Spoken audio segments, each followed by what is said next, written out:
Hello, good evening. Good evening. How are you? I am good. Yourself? Doing well. You're going to be looking at that static picture for a little bit if you don't mind. I'm Oh, no Finish. worries. finishing a meal. I'll be happy if you ever are not the static picture because most people don't like to go on video. So I love when people go on video. So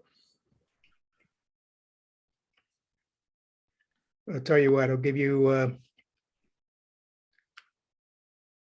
see if I can give you a nice view.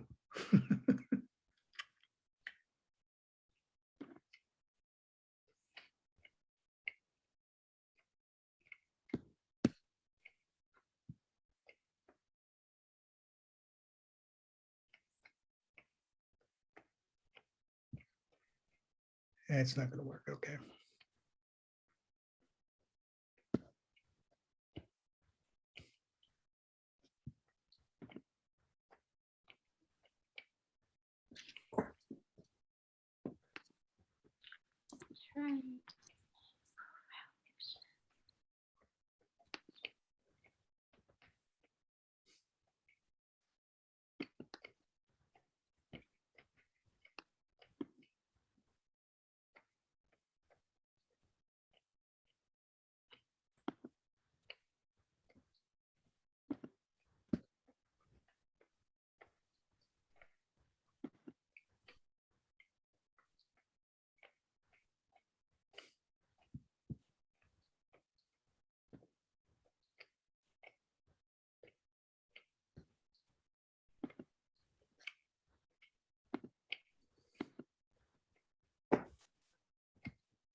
welcome everybody. We're going to give people a few more minutes. We got a pretty large number of RSVPs tonight. I don't know how many people will get, but we did get a large number of RSVPs.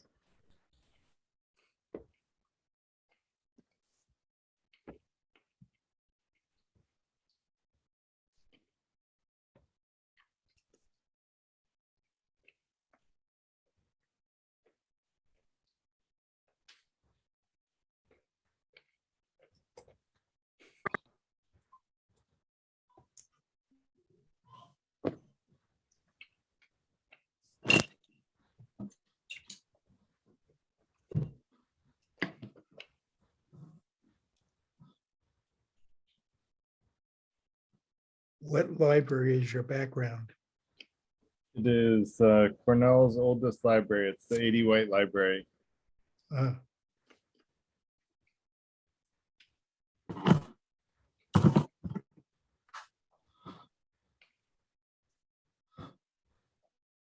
Scrape Stealth. If you could go on video real quick, we do have a small verification need. And if you don't go on video for a minute, I'm going to remove you. Talking about me? No, someone named Scrape Stealth. Okay, I don't have a webcam, so what should I do?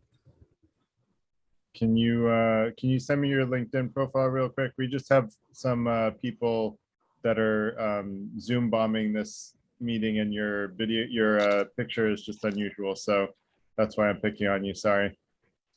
It's all right. LinkedIn, how about I send you my meetup profile? Sure, that'd be great. Okay. In a second here. You know quickly how to share a link, a meetup profile? I think you would just go to your profile and share the URL.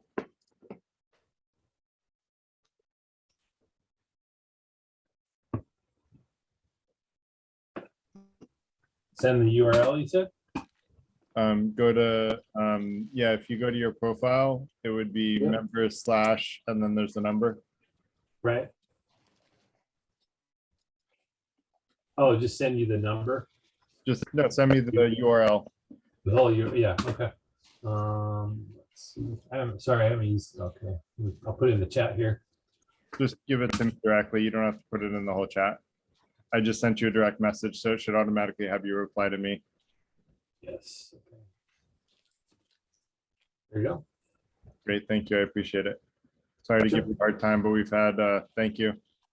I just like to match the name and the face and know you're a real Okay. person, because we've had people Zoom bombing us the last couple of weeks. So sorry, the doll head just threw me off. Whoever's No been problem. whoever's been doing it has been doing some very bizarre, like, animation video stuff, and then makes really loud noises or interrupts the speaker or whatever. So Okay. although Fully understand. we don't really have a speaker today, this is a workshop. It's a a collaborative session to sort of practice our critical thinking skills, which I'll give like a quick preamble to it, but most of it is going to be focused on actually doing the work.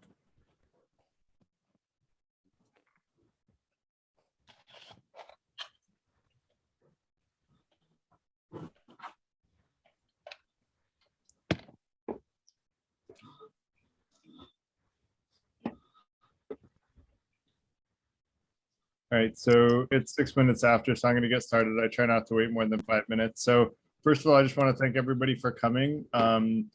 Today's event is brought to you by my not-for-profit, which is the Free Thinker Institute. And really, we're trying to help all of our members be the best version of themselves. And I'm going to put a quick slide up to sort of tell you a little bit more about the organization. We want to create like a warm, open-minded community of people who can kind of help each other grow personally and professionally. And our overall goals are to increase happiness, decrease harm, which hopefully sounds reasonably agreeable, and make enough, help everybody get the skills that they need to make enough money that money no longer buys happiness. This is a very long-term goal, probably not within my lifetime, but I'm hoping to start a snowball so that someday the world achieves that. And then we really want to enable transformational personal and professional growth. And part of that is like we have what are called the 5 intentions, one of which are things that I think people would benefit from intending to do. One of which is practicing our critical thinking skills, and that's what we're talking about today. We're going to use the news as a way of sort of practicing our critical thinking skills and really developing them is the hope. And so I'm going to talk a little bit about, I do have kind of a semi plan for today's session. It's going to be very collaborative and a working session. And so I'm going to expect everybody to do a little bit of work and dig up their, roll up their sleeves. This is going to be very interactive and hands-on. So I'm going to start off with kind of a preamble of like what critical thinking skills are. This is kind of the Wikipedia definition, which is analysis of facts to form a judgment. There are different sort of methodologies that they talk about. I sort of look at critical thinking skills as like creating models for the world to predict future possibilities and discerning fact from fiction. So in order to discern fact from fiction, part of what we have to do is evaluate things and decide how much credibility they have. And that's really what today's session is going to be about. We're going to brainstorm a topic that's in the news. I have one in mind that I'll throw out there, but we'll brainstorm all together, like different topics that are interesting, and we can vote on them and see whichever one has the most votes. We'll choose that topic. As long as it's got writing in right-wing media, left-wing media, and centrist media, we're good to go. And so that's really the only prerequisite, is it's got to be significant enough that it's being written about by a left source, a right source, and we're going to choose a source on the left that's about as far to the left as the one on the right. Hopefully sort of the middle ground of both of those sides, so that we're not taking the total extremes. And what we're going to do is we're going to, after picking a subject, this is kind of our steps, is we're going to choose articles, and we'll break into 3 groups where we'll choose articles from the left, the right, and the center. We're going to use this methodology called the media bias chart, which, for those not familiar with it, it basically charts out the media bias of different media sources, like how right-wing biased they are, how factual they are, etc. And so we're going to choose sort of the middle of the ground here on the left, the middle of the ground on the right. Doesn't have to be exact, but then somewhere pretty centrist for the centrist article. And then what we're going to do is tease out the salient facts mentioned in each of the articles in our sort of subgroups. And then what I'd like to do is get people that are, if people are open to sharing like their political alignment, you don't have to, but if you're willing to share it, I'd like to try to get groups so that the people reading the media on the right include people that are, believers in or sort of aligned with right-wing ideology as well as left-wing ideology as well as centrist. So that way we get a pretty balanced, balanced set of people reading like all 3 of these sources. And so that's kind of the next thing is basically to say, like, if any of these facts are suspicious or seem like they may have a political bias, which that's part of why we want to have a team that is politically diverse.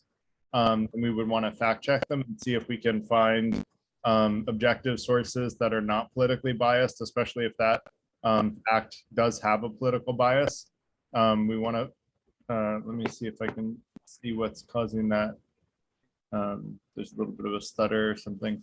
So we want to see if there's anything that is, any objective source that can validate that that fact or that purported fact, and whether or not it is objectively like verifiable by a non-biased source. And basically, in doing so, we're going to kind of fact check the articles that we read and see whether or not some of the things that they claim are facts may not be facts. Then we're going to basically take the superset of facts, put them together, and then kind of create our own, logical conclusions. We'll also look at the conclusions that the individual articles made, and probably we'll do breakout sessions for, right, left, and center. I think that would make the most sense. And I may look for volunteers in each of the other groups that I'm not in to help moderate that. So that said, we want to take the superset of facts and then kind of come to our own conclusion about what the right sort of, like conclusions are from the superset of facts, and try to get a clearer version of what is really going on. Because the one thing I can say is that having done this myself on my own, like, I think right, left, and center, none of them give a full picture of the truth.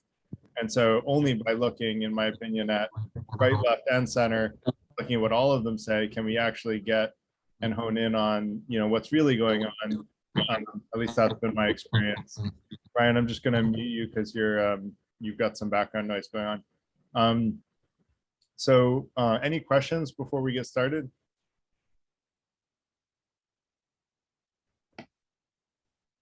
All right, so what I'm going to do is I'm going to put, let me put a topic. So we're going to put topics here, and I'd love to have everybody brainstorm topics. And so I'm going to put this in the chat. And by the way, if anyone, Hussein, you have your hand up. If anyone has questions, feel free to just unmute and talk, because I may not, like, I'm not the best multitasker. I'm actually really bad at it, to be honest. And so I may not notice the hand, but I did notice yours, Hussein. All right, Garrett, thank you so much for taking the time to do this presentation today. My question is as follows.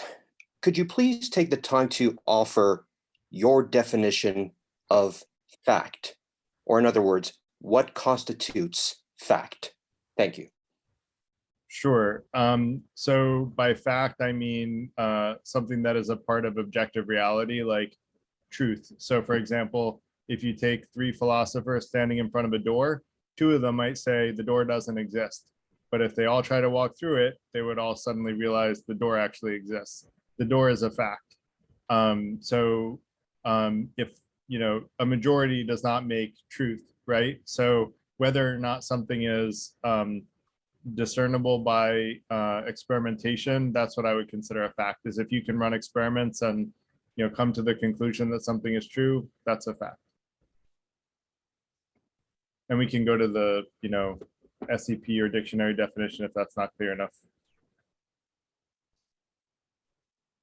Would it be like fair to say, this may satisfy the way he questioned it, and everything that we think is a fact until it's proven otherwise by empirical evidence?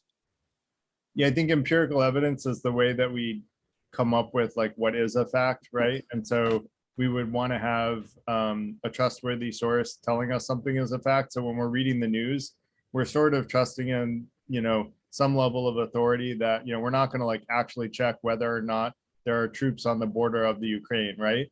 But if if sources on the right, the left, and the center all say that there are troops on the border of Ukraine, that's probably a fact, right? Whereas if only, either the right or the left says it, and no objective source will say that, and having troops on the border of the Ukraine is actually in the favor of the source that says that there are troops on the border of the Ukraine, then we can kind of surmise that that may not be reality. That might be like a politically motivated claim that is not backed by empirical evidence.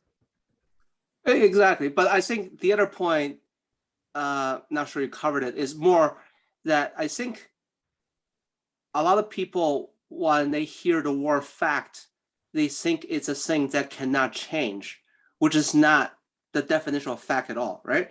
Is that nobody's claiming that the fact is an eternal fact. It is just fact based on what we know today. It can change if you can bring some credible evidence to the contrary. But until that happens, this is the fact for today. So nobody's claiming the fact. I just want to make that clear, right? Nobody's claiming the fact is forever. I think a lot of time when people argue on the straw man, they'll say, well, this could change in the later. It's like, well, then show me the thing that can change it. But until that happens, this is the fact for today. Fair. So our assumption is going to be, it is a fact at the moment in time at which it was observed. So not that it is an eternal fact, right? There might be pyramids in Giza. That doesn't mean those pyramids will always be there forever. They've been there a long time, but someday those pyramids may be gone. And that doesn't mean that it's not a fact that there are pyramids in Giza. Can we also Go ahead. can we also talk in terms of probabilities, because many things are not black and white? Could we say we're interested in those things that are most likely or have the highest probability of being correct or whatever? Yeah. Hey, Garrett. Hey, this is Ocean. How you doing, man? Good. How are you, Ocean? Good. Glad to be here. I really enjoyed the last session, by the way. But anyway, so instead of spending too much time in abstract argument, can we get to the actual example, and we can actually collectively examine an actual example from an article, whether left or right here? Anyone opposed to that? I'm game. So I think we have a good definition of fact as high likelihood of being observable through empirical evidence, and ideally from validated by a non-biased source, right? So Yeah, but I have to say one thing. Yeah. But in some situations, some personal situation, objective fact almost means nothing. I personally know a lady whose husband is alcoholic and physically and emotionally abusive, and all the friends kept telling her that she needs to get out of the relationship. But in her naive mind, her husband is just an angel who has a little trouble that she can fix in the near future. And so objective fact is he's an a-hole and a very abusive, is a complete loser. But in her mind, he's a pure, angel from God. He just has a little trouble, which she thinks she can manage to fix it in the near future. So the fact in this case, fuck almost means nothing, right? So there are facts related to that situation. Let's not get into them. There are facts related to it, is the things he says and does, the ways that he treats her, if he's hit her, those are facts. You know, whether or not his intentions are good or not can be discerned from a series of facts, but that's not the situation we're going to talk about today. We're going to talk about something in the news. So let's focus on that because it's a lot more, it's a lot less ambiguous when you talk about like a major event in the news, and there are more like, hopefully we can find, this is going to be controversial, right? We know as soon as you have right, left, and center, it's going to be controversial. And so I really want to encourage everyone to remember the only rule in the Freethinker Institute is that we remain polite. And this is the first time we're delving into anything political. And so I want to do it sort of cautiously and carefully. And so I think it is good to have definitions. But I don't want to belabor the point if we at least can have good enough, you know. I like the saying perfect is the enemy of good enough. And I agree with Chris, it is important to define the term. And I think we've defined it, and I've written I think we did it. yeah. High likelihood of being observable through empirical evidence, ideally validated by a non-biased source, right? So if there are a lot of troops on the border of the Ukraine, probably it's not like only like right or left-wing media will be the only one that has, you know, that information. There should be some source that's not politically biased that should know whether or not that's true and be able to validate or refute it.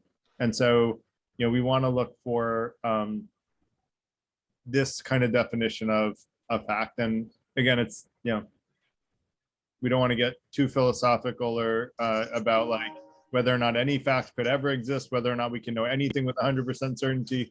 Let's just assume we're only shooting for high likelihood of being true. So that said, let's go to the list of topics. I added the Ukraine-Russia conflict because that's, you know, top of mind. I'd love for people to add other topics in. Add your name as well if you want to vote on which topic we go after, and then put a 1 next to the ones that you want to vote for. And then what I'll do is I'll create an automatic counter of all the votes.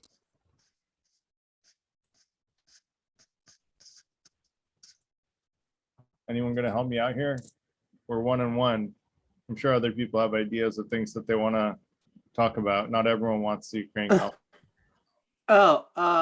I would say that how to attract, you know, as a policy for a country, how to retain and attract the most productive portion of its population. I mean, so I don't know, I phrase that very well. So for example, right now, like Argentina this year, I think lost 10% of its population by immigration. And most of the people who immigrated are between the age of like 18 and 35 and in the top percentiles in terms of educations, right? So these are the people you don't want to lose. So, so in our environment, current environment, you know, like people always thinking about when they immigrate is the poorest and the most resourceless people who immigrate. Actually, the people who immigrate are the top percentile of each country's population. So the question really is, what do we do to, 1, attract these people from other countries, and 2, to retain the people that we have? So how to attract and retain the best talent? Yeah, that sounds so business-like, but yes, that's where it is. Sorry, Yeah. I've been Or 20 the years people in with the industry, most so- productivity. Yeah, Yeah. I'm all business. What can I say? I've been turned into a corporate drone. I'm trying to recover as an entrepreneur, but I am a slightly half corporate Borg drone. So I don't know whether or not we're going to be able to find articles on the right, the left, and the center about that, but we'll add it as a list. And if it wins the prize, we're going to have to try. And if we can't manage, we'll go to the next highest answer. All abortions should be banned. Okay, should abortion be banned? That'd be bunch of article on that. But That's isn't that that seems like, I mean, there are facts on both sides of that issue, but it almost seems like a belief thing rather than like the Ukraine-Russia thing seems a lot more like you're gonna find. Maybe, you but know, let's not narrow yet. Let's wait and see what the Okay. code is like. Let's just brainstorm. And so I'll just sort of mention in the brainstorming phase, let's not shoot ideas down. Let's just throw everything up there. And Yep. that's why, like, even attract, retain best talent, I'm skeptical as to whether or not we'll find articles about that, but we probably could. Like, I don't know, but like, let's just brainstorm everything we can think of, because if it doesn't end up winning the vote, it doesn't matter anyway. So like, and what we'll do is if we can't like succeed at whatever our highest one is, then we'll just move to the next one. Can I suggest the cause of the recent downturn in the stock market?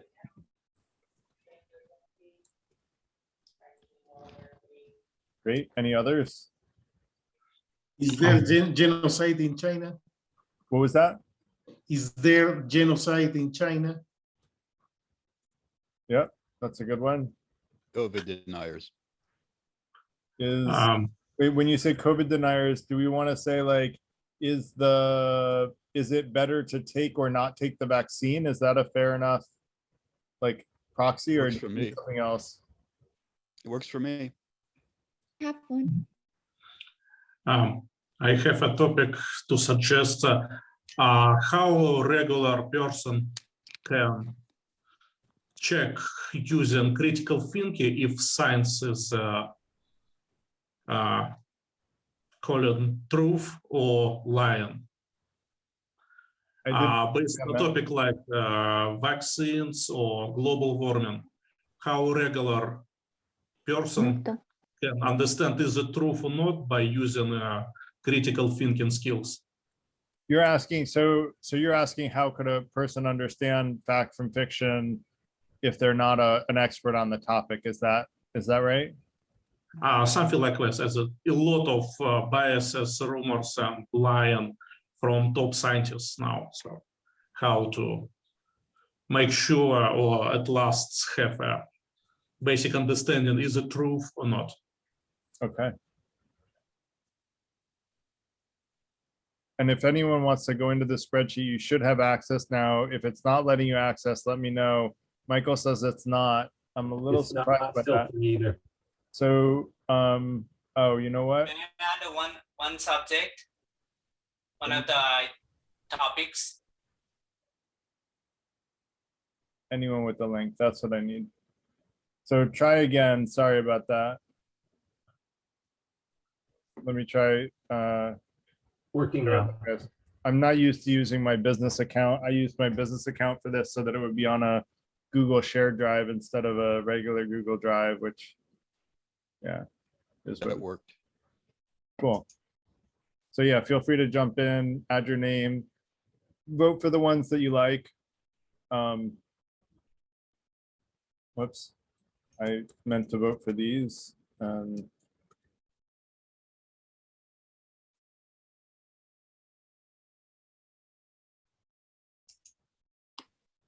I've had my So we hand should raised. just we should just Wow. vote once. sorry, We should just go ahead vote and once, speak. right? Or we can vote like The person, twice. that's not the person who said he's had his hand up for a while. You can just vote once on each thing. Just vote yes or no for each thing, whether or not you want it or don't want it.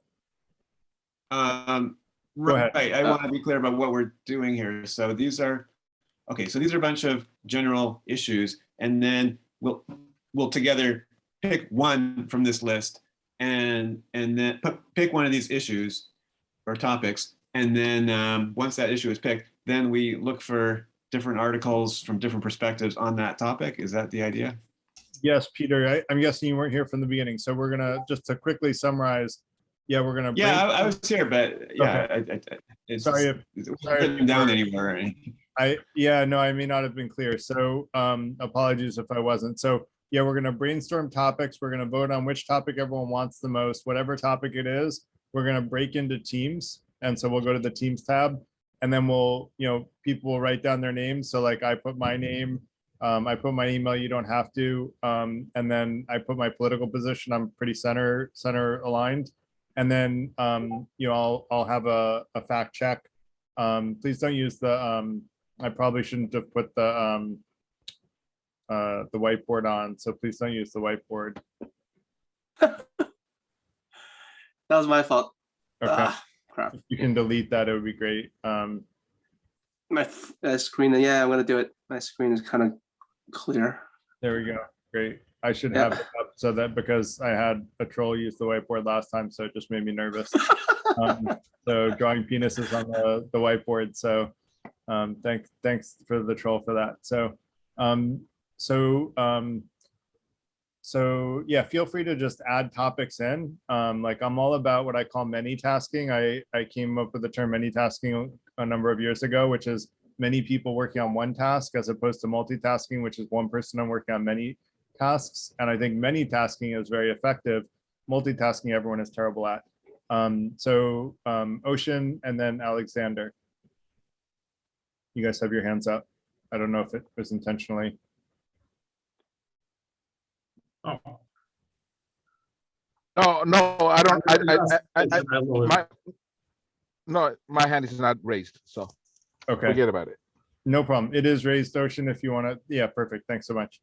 Just so that I can try to pay attention to it, although I'm not good at it. So guys, don't feel like you have to raise your hand. Just feel free to speak up.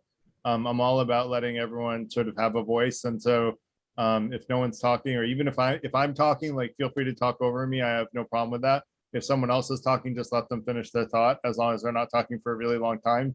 If they are talking for a really long time, then I might talk over them, and you might as well.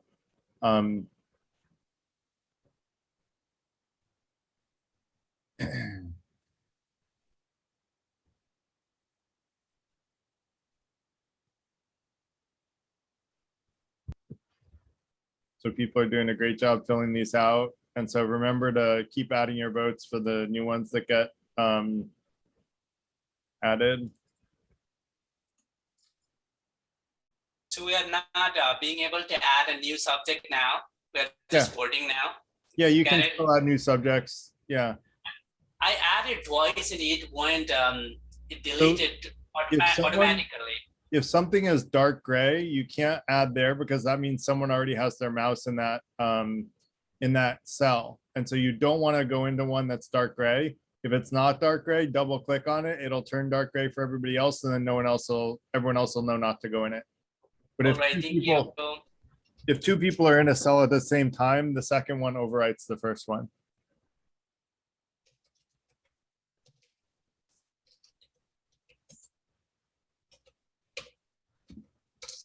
And then let's give it one more minute for adding topics. So if you have any other topics, add them in the next minute.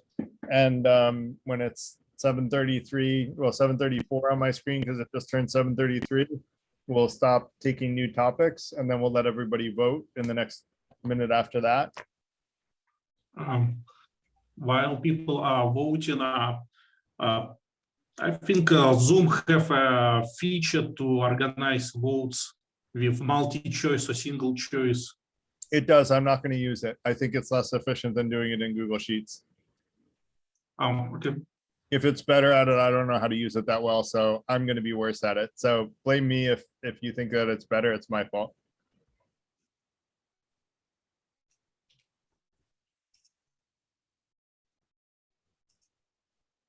I'm very good at Google Sheets, and I'm not nearly as good at Zoom polls as I am at Google Sheets. So I'm going to stick with what I'm good at.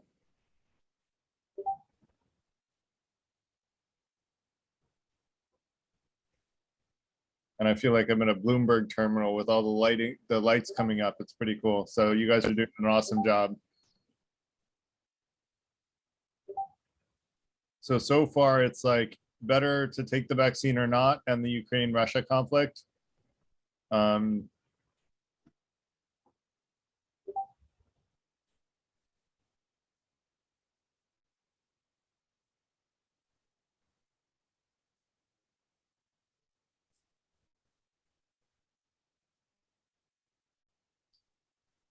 And so let's give one more minute until 7:35 for people to vote, and let's stop adding choices so that everyone can choose a vote. maybe 7:36 for people to vote so that everyone can read all the votes.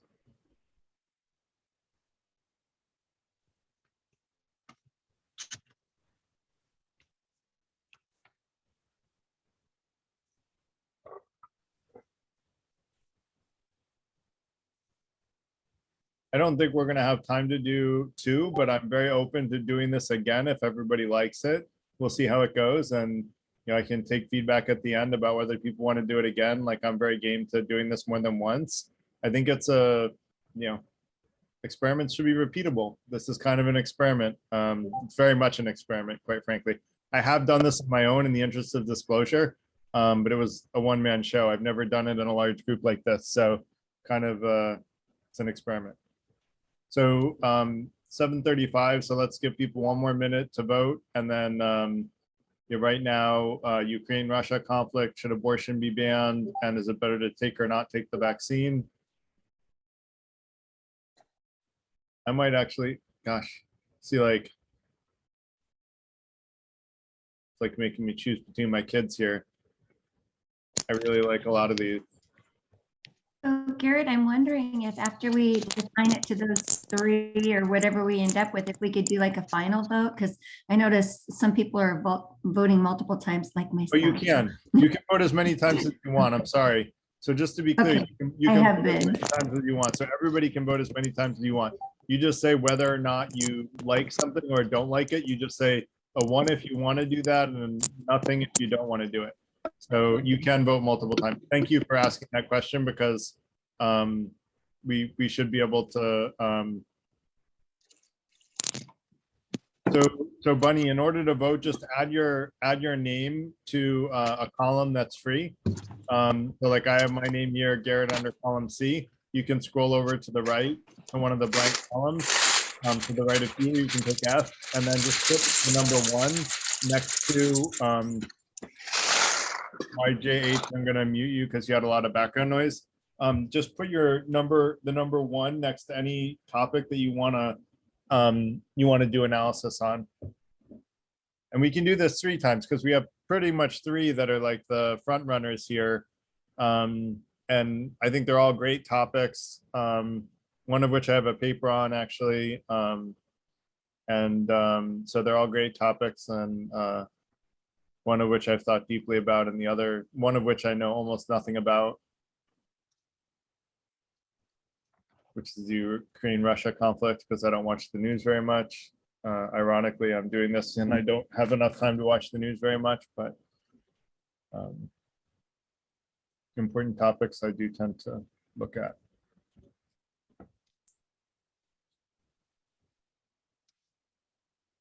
All right, so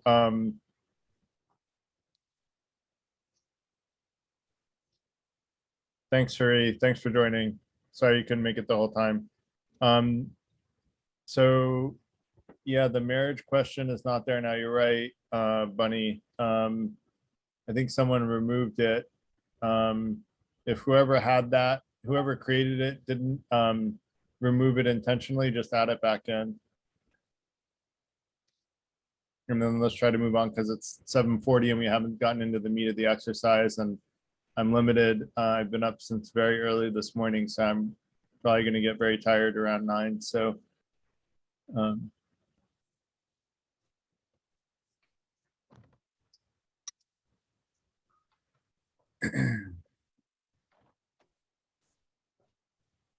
let's try to get those last votes in. Right now, the Ukraine-Russia conflict is a little bit ahead, and just a nudge ahead of abortion and better to take or not take the vaccine. I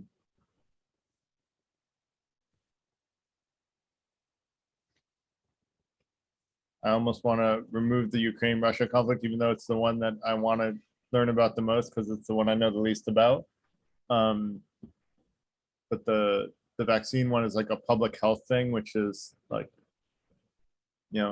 is it healthier to take or not take, is like relevant to everybody's day-to-day life. Whereas, Well, when they start dropping bombs everywhere, that will be relative to our house. I mean, hopefully not, but maybe, yeah. So there's always that. If you want to go there. if we start a war with Russia, it could well come back to the US. So you're right. It's a much quicker way to go. You don't have to go to ICU. It'll happen very quickly. Go right to whatever happens after death. Do not pass go, do not collect $200. Sorry for anyone that Yeah, used to no remember. insurance, no anything. Yeah. We're good. So all of our black humor aside, Ukraine-Russia conflict seems to be number one. So why don't we just choose that one? And then let's go to the team sheet and let's have everybody add their name in the team sheet. And I will put myself in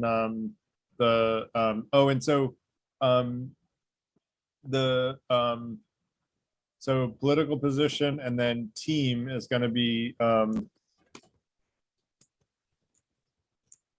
so the team will be like right, left, and center. I'll assign the teams. So for those that are willing to put their political position, I would appreciate it. It'll just make it easier to assign teams that are diverse so that we have people who have political positions on the left, right, and center on each one of the teams.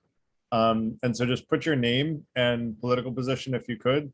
What does third way mean, Siri? Like is that center? Actually, I didn't type that in the box. I didn't put in third way. I'm not sure who added that. Okay. I might have to adjust mine. Somebody might have, maybe that was Scott's. My apologies, I screwed up. Okay. I don't know how to say something other than left, right, not middle, but third way.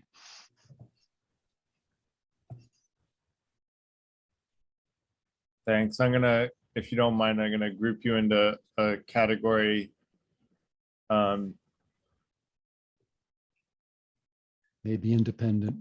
Yeah, that's kind of like I sort of see center as independent. Like it's kind of in America, we tend to, and not that everybody's American here, I don't know who is and isn't, but like for, we're using the like we're kind of picking a lot of sources are, well, some of these sources are international, like the media sources. So but in general, right, left, and other is kind of the groupings that we'll use to simplify for tonight. Otherwise, we'll spend the whole night just discussing what what the political alignments are, which is, well, that could be a good topic for another night. That's not the goal for today. Is the email address necessary? No, it's not necessary. We're gonna take, for people that were willing to put in their emails, we're gonna add people to a mailing list so that we can invite you to like future events more easily, so that we can just like invite everyone on a calendar invite, so that you don't have to like take as much effort to do it. But it's a nice to have. It's not necessary. Just the political position is like a strongly preferred, but not a not absolutely necessary.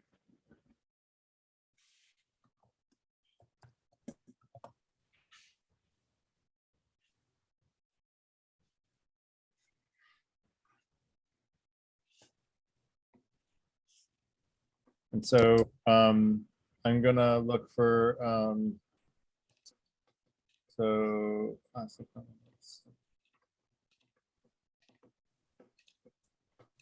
Did I do something to the persons above me? I'm sorry if I did, if I by accident clicked something. I think it was Octavio, maybe I did something by accident. I'm gonna try to do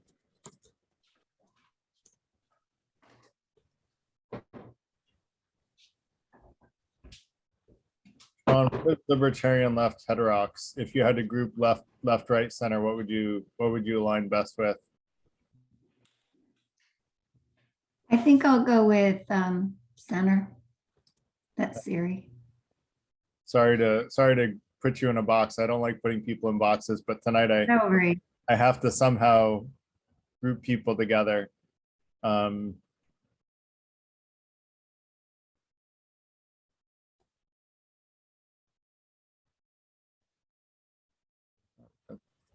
Is this on the form? I don't know what you're, oh, I see where you are, teams. Yeah, it's the teams sheet. Sorry, we're gonna be moving through this. And then what we're gonna do next is, you're based on the team that you're on, you're gonna go to like left, right, or center.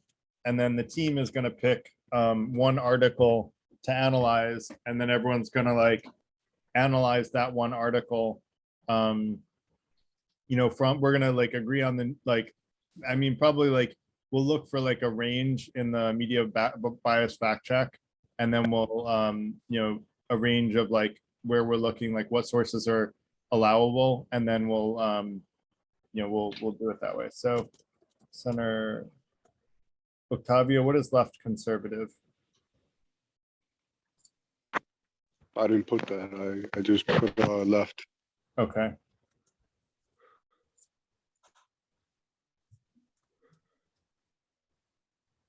I have a question how to distinguish leftist from left. The Soviet Union tradition, left is more right. American, but it's not leftist, and it's called left. I apologize to be US centric. I know that's not politically correct, but we're going to do it tonight just because it's going to be easier for me to make sense of things and for us to all use the same nomenclature. So when we're talking left, right, and center, we're talking US based left, right, and center.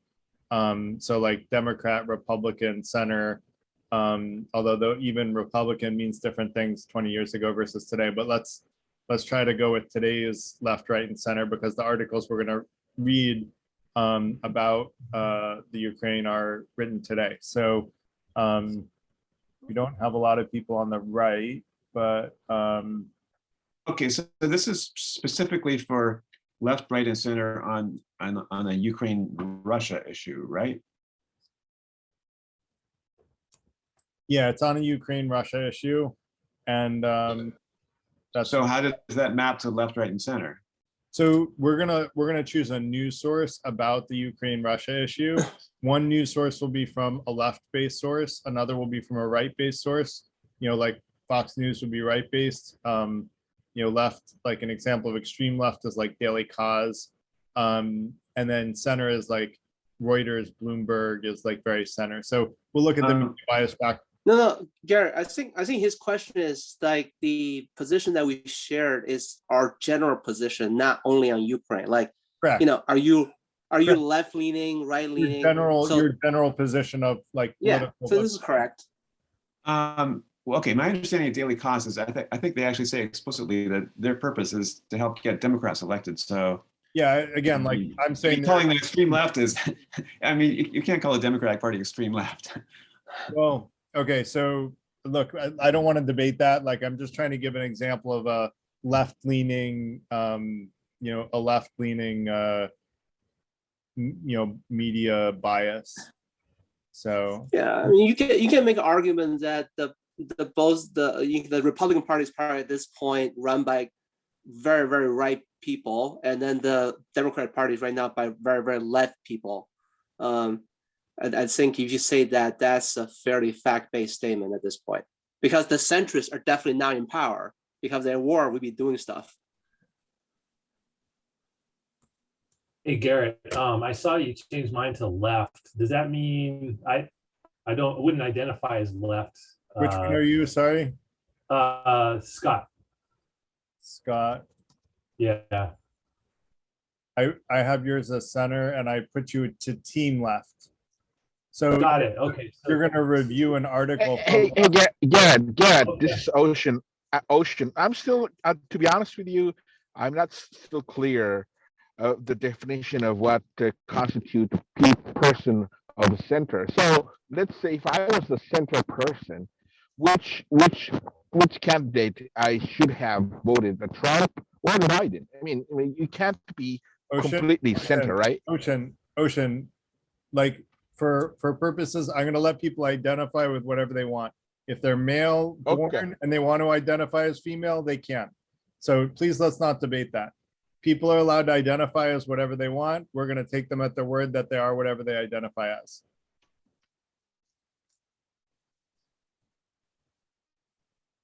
So we have to try to get to the actual reading of the articles. That's the only reason I'm concerned here, because our time is short. So I have right. I need someone right. Let me.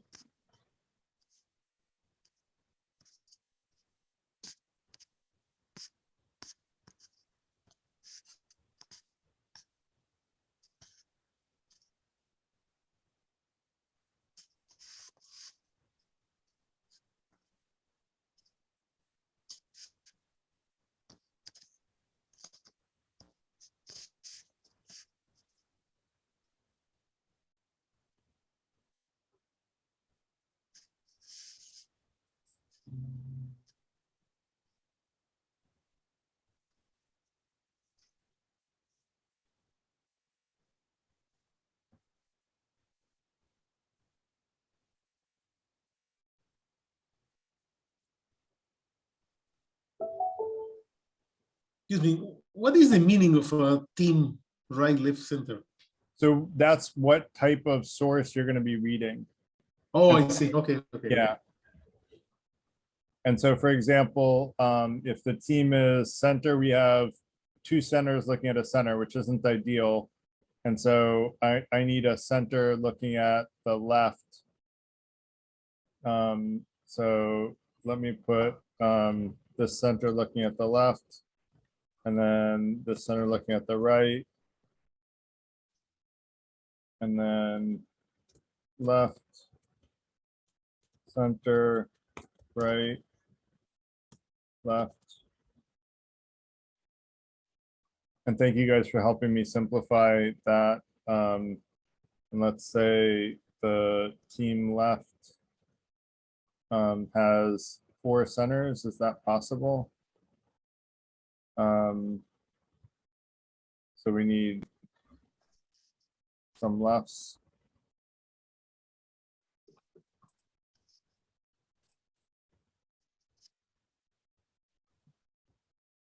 So team left has 4 centers. Team left. So let's put this person on the right. Let's put the left on the right. Center, left. And then see how we land there. We have a lot of centrists.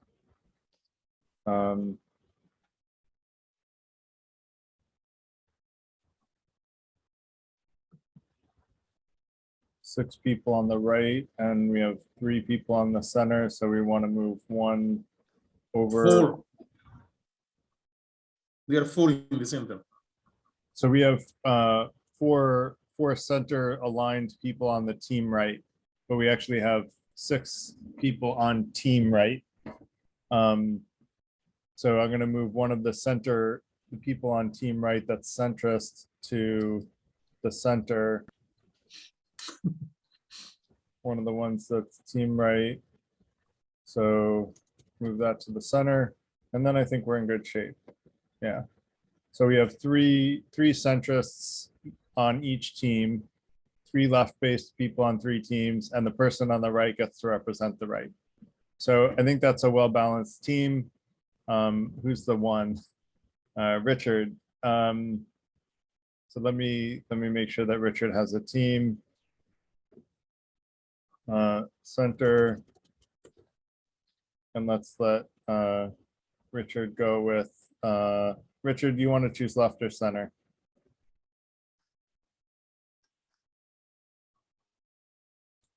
Let's go with center since you're a center-based guy. So basically, whichever side you're on, I'm going to do breakout teams now.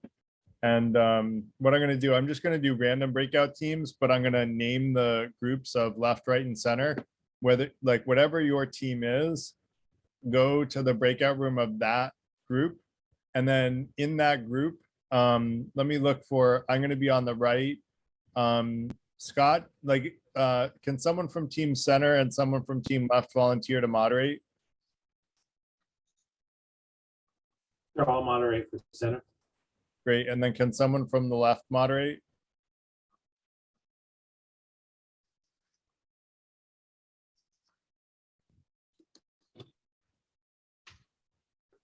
Sean, Jose, Warren, Michael, any of you a game? Yen? Oh, Gary, you can put me in the center. I'm having trouble with typing stuff in there. Who is that? It's Chris. Chris?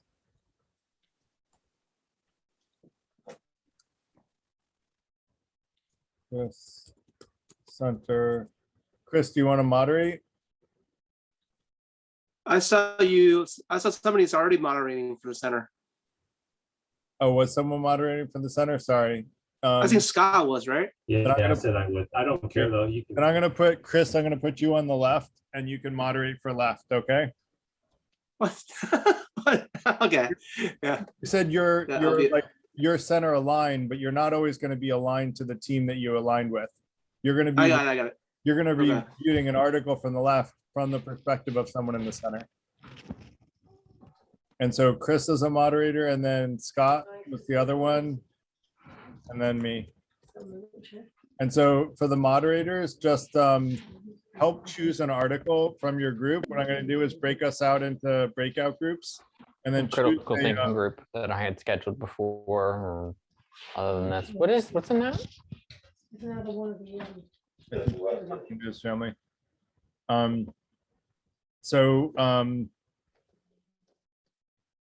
Warren has to leave, so he's not going to moderate. Okay, so we're going to do breakout groups now, and then choose in your breakout group an article. And then when you look at that article, I'm going to try to jump around and try to help and make sure everything is going well. Pull out in the article like a summary of each fact or opinion, every salient fact or opinion, and say whether it's a fact or an opinion. And if it's a fact, try to discern whether it's accurate or not, or whether or not there's any question. And if it doesn't sound like it might be accurate, then find an objective source validating that it's accurate, and then quote that objective source validating that it's accurate where possible. So that's what we want to do next. And we'll try to do that for like 20 minutes or so. And hopefully we can pull through the facts and opinions of the. Where are the articles? So we'll Google. So we'll look on the internet for articles around the Ukraine-Russia border. Oh, and I'm sorry, that's a great point. We need to look at our sources. So if we go to the media bias fact chart,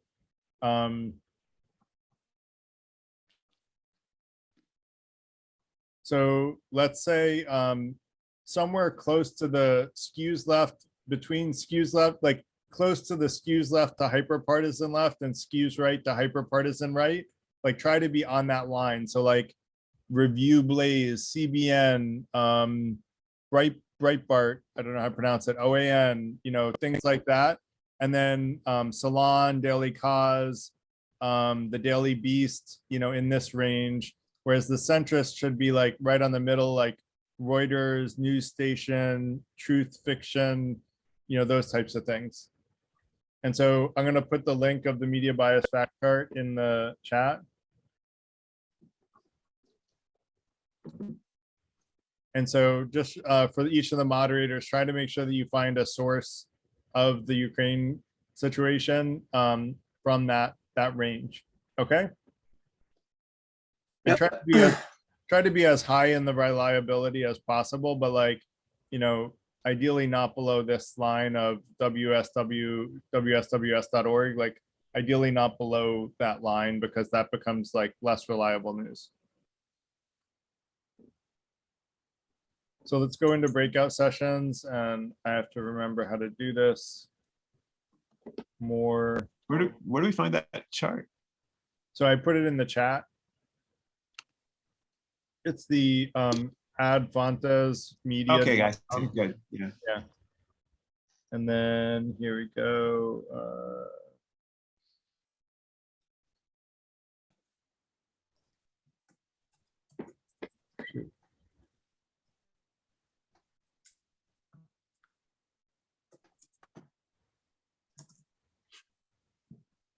Where the heck are the breakout rooms?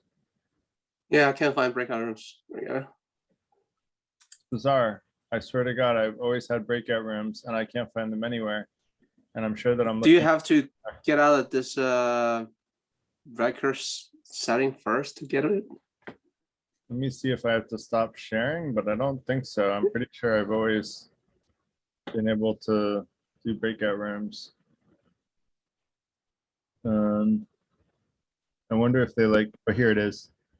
All right, so I'm gonna go into assign automatically and just go to whoever your moderator is. So the moderators are, the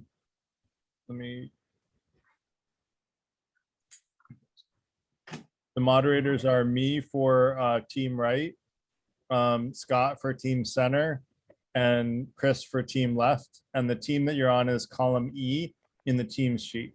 And so just go to I'm going to say let participants choose room, and I'm going to create 3 breakout rooms. And so just go to the breakout room of the person you're in, and Scott and Chris, if you're in the same room, just go to different rooms and I'll move into the one that you're not in. Okay. All right, thanks everyone. And we'll come back here afterward.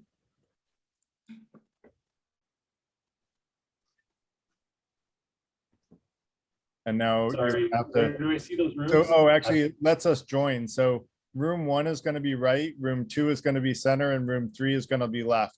And so under breakout rooms, you should be able to choose room 1, 2, and 3.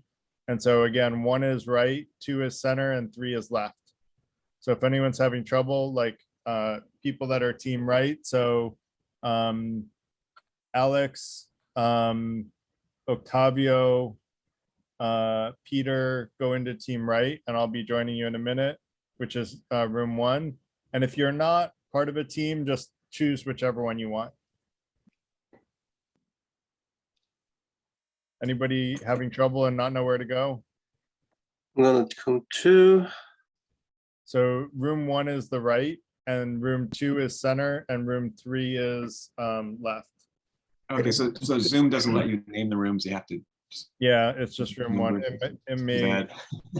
I don't think I'm not there's a way to rename them. I'm not seeing the options. Oh, breakout rooms. Yeah, under breakout rooms, there's a join button. And so if you're on team right, which doesn't mean you necessarily have a right leaning opinion, this is the team of the article you're going to be reading.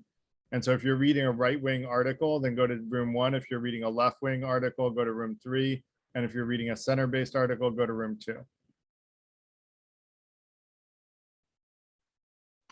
Anyone not sure where they're going? Everyone should be in a room. So if you're not in a room, let me know.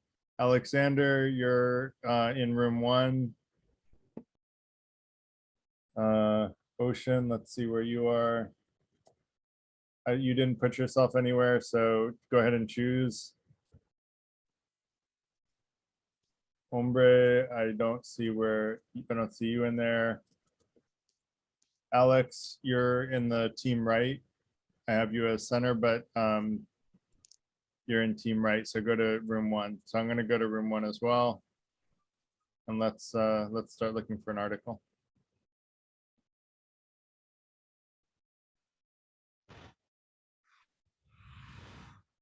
Oh, the breakout room is being recorded too. Okay. Hey guys. So Okay. Let's look for a right wing article about the Ukraine, and again, we want to get like like Fox News is one that I'm sure has stuff about the Ukraine, and it's right in that like skews right, not quite hyper partisan right, but a little bit on that direction, skews right. So let's see, Fox News, Ukraine. Well, here's something by Tucker Carlson, but that doesn't count as news, does it? Which one? The one I put in the chat. I didn't see that. Oh yeah, Tucker Carlson more.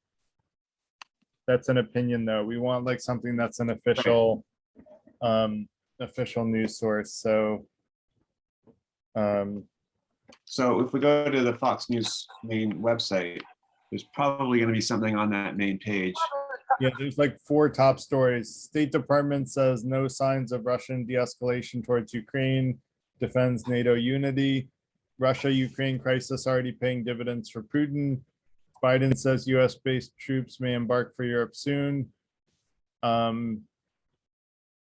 Fox Business's General Keane explains Biden's serious tragic error as Russia-Ukraine conflict.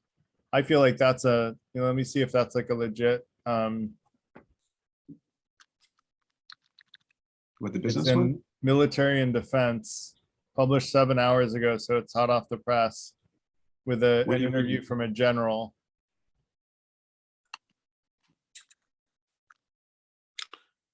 Room 1, is it the right room? What's that? I'm a little bit lost. Is it the right team group? This is the right team. So we're watching an article. We're going to read an article from the right. That doesn't mean you are on the right from your political perspective. It means we're reading an article from a right-wing source. So maybe it's the right group. Okay. Yeah, Right, you're in the so- right group, Alexander. Yeah. So Garrett, you found one, but you didn't tell us where to find it. So I'm gonna put the link. I don't think this is the best one. I'm gonna do a screen share. It's a kind of short article that might actually be good. I don't know. Like, we don't want it to be It too says long. opinion right on top. This one is an opinion. Yeah, this It is an says that. opinion. We don't want that one. This one is not an opinion. It's under military defense. This is the first one that I looked at. General Keane explains Biden's serious tragic era as Russia-Ukraine conflict escalates. I feel like this is good because it like represents the right's criticism of a Democratic president. So I don't know. Yeah, but I mean, they don't call this opinion, but if it says this is this person's explanation of an error, well, that, I mean, how is this not opinion? Well, it's you know, that's an interesting point. This is what Fox considers their official stance, right? So like a lot, like pretty much all media, like, you know, gives opinions in their articles nowadays. Like left wing does it, right wing does it, center does it. They all give opinions, but there should Right. be facts that we can discern. And so our job as critical thinkers is to look at this article and say, what are the facts that they claim? And then are these facts validatable by any source other than a right-wing source? So let's use this one if you Yeah. guys are okay with it. And I get what you're saying, like you could say, you know, saying that it's a serious tragic error is an opinion, but you know, that's a general's official stance. So that it is an opinion, like, but you know, this gets into a philosophical thing of like, what is fact and opinion, which is why we started with what is a fact. And so a fact is that Biden put 8,500 US troops on heightened alert. And let me put this article. Is anyone concerned with using this article? Is everyone okay using it? Well, I think there's some on the front page that are more, I mean, Okay. more factual, but maybe they're not. I mean, like the first one is State Department says no signs of Russian de-escalation towards Ukraine defense NATO unity. So it's all it's, I mean, just from what I'm seeing in the headline there, they're just saying, okay, the State Department had this press conference and this is what they said. So go ahead and put the, well, see that's, yeah, I mean, you can put the article in the chat and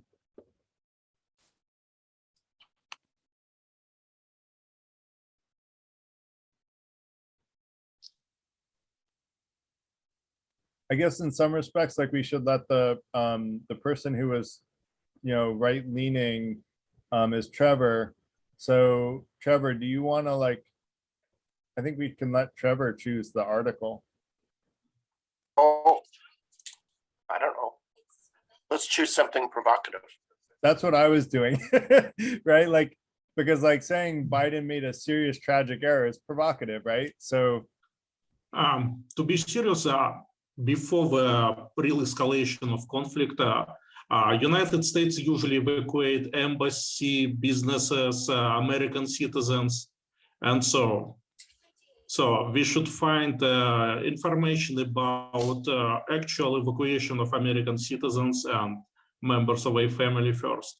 If it's happening really, it will be a kind of conflict. If not, it's kind of bullshit.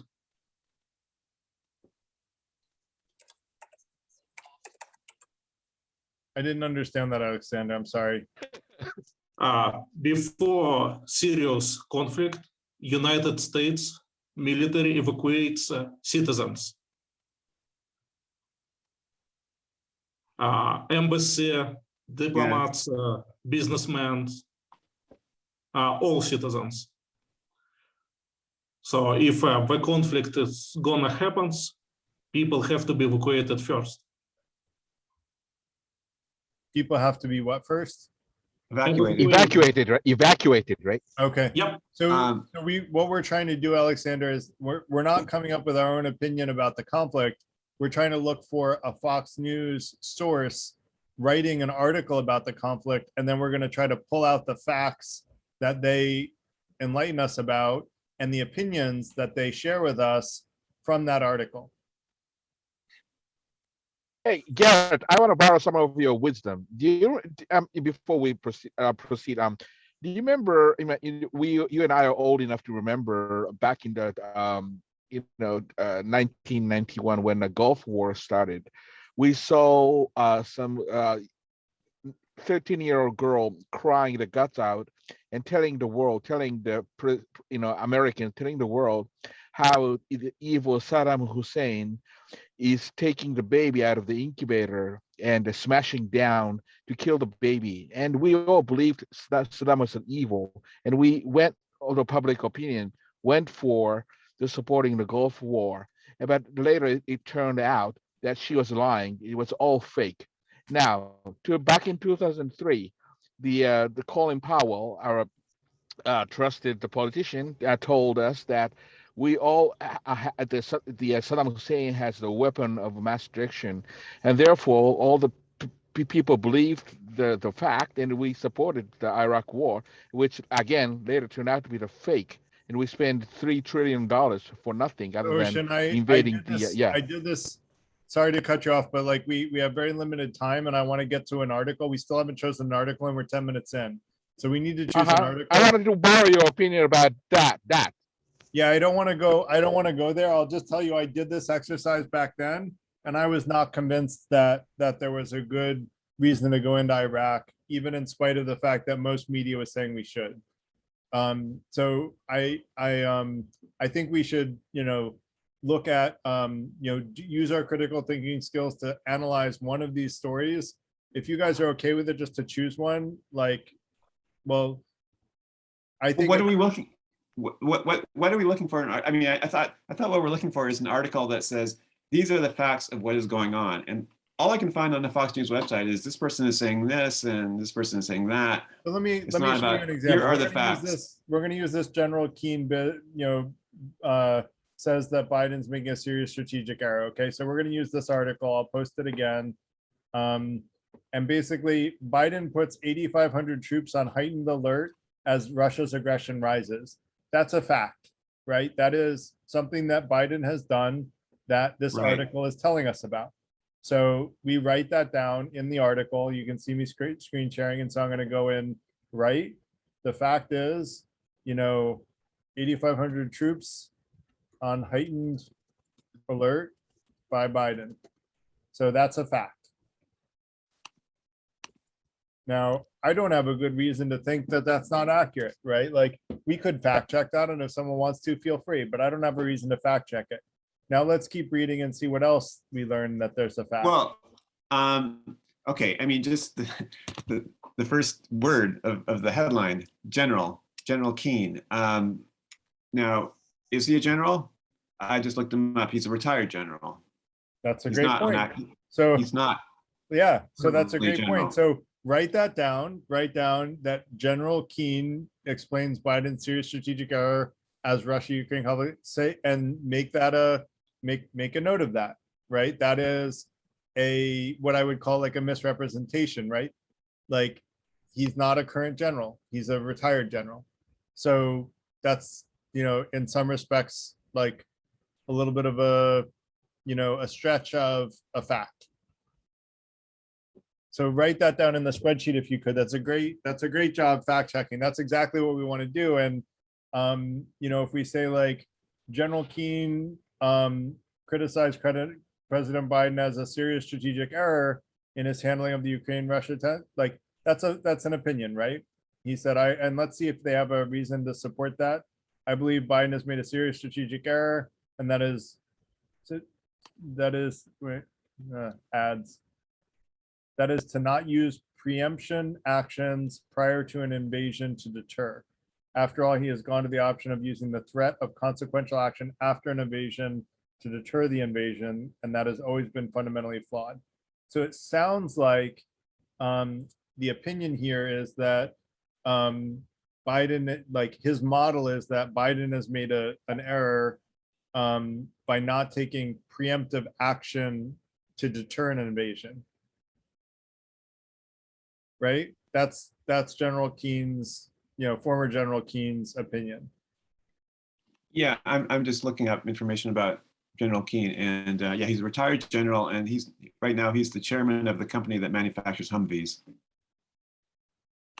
So that should go somewhere. I'm not sure where that fits in your spreadsheet. He should. So we should preemptively send a lot of Humvees to the Ukraine. So, Well, they sell Humvees to the military. No, I'm sorry, like I was agreeing with you, but probably shouldn't have been. Like you're right, and it's a salient fact that he has a potential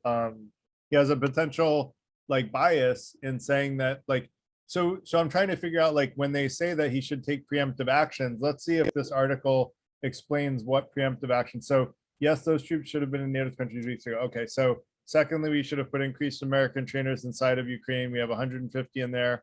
We should have increased that training capacity. We should have significantly increased the arms to Ukraine.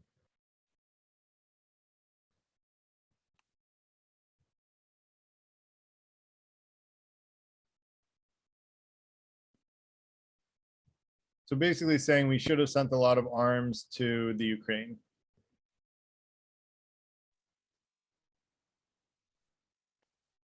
That's opinion.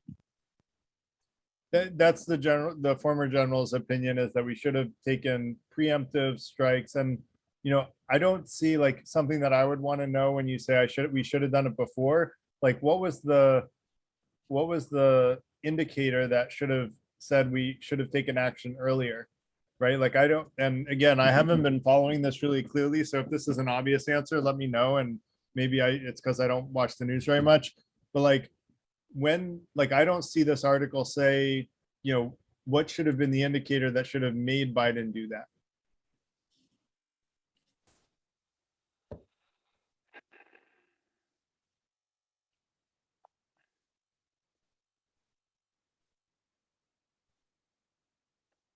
You know what I mean? Like that seems like a salient fact that to me is missing from the article. And maybe we should write that down as like missing facts.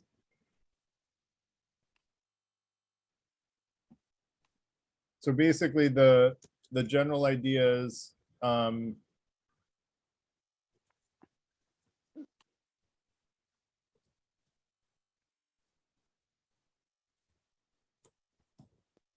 so he's saying they should have sent more arms and troops sooner.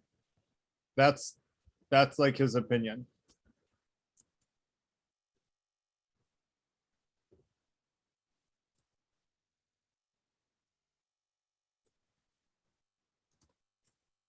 So for me, it's like as far as like whether or not it's accurate, the missing fact is like when, right? Like he should have sent them 3 weeks ago when Russia put its troops on the border. Like when did Russia put its troops on the border?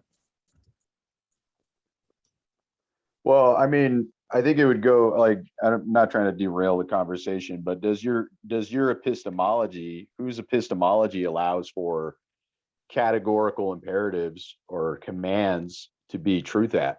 Because he's not framing it in like a hypothetical form. It's like, we should have done this, right? Instead of, well, we should have done this if this was the goal. Does anybody know like what a verificationist principle is, analytic, synthetic truth, that sort of thing?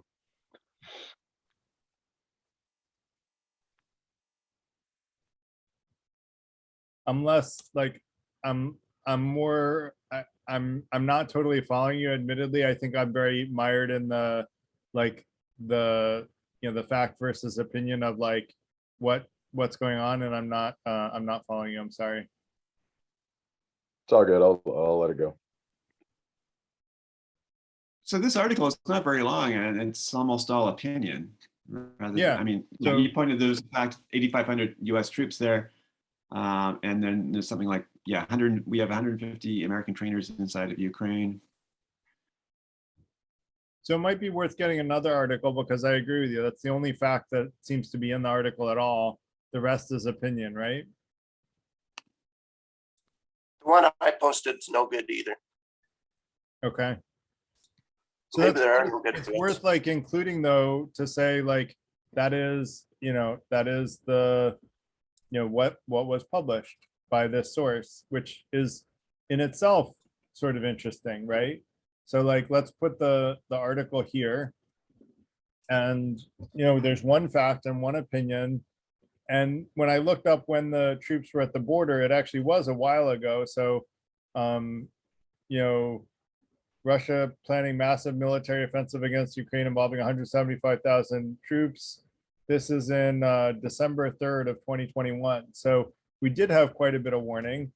So theoretically, one could impute, when he said earlier, when probably December last year, like we could have moved more troops in the direction of the Ukraine. Now, like using our critical thinking skills, right? If you make a threat to someone, that is a risk, right? If you threaten someone, there's a risk of them throwing a punch at you. And yet it could have been a preemptive action to take to sort of try to de-escalate things, and that, both different opinions on like ways to do it. And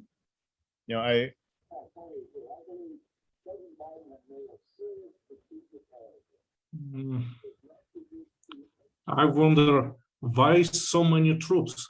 It's a lot. It's not 20th century now. It's century of aviation and special forces. Sorry, my video is playing. Could you say that again? Yeah. 175,000 soldiers, it's too much.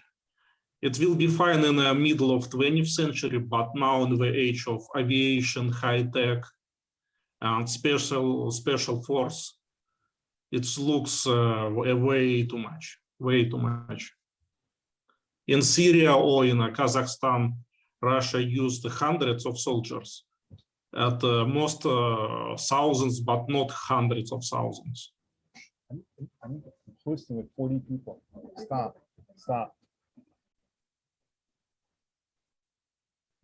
Sorry.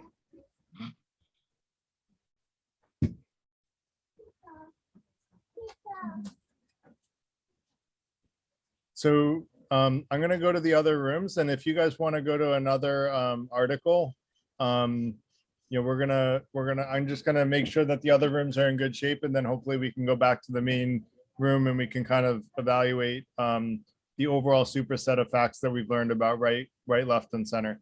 Okay, so if you guys want to jump to another article, it sounds like the second one wasn't very good either, but like you didn't get very many facts out of it.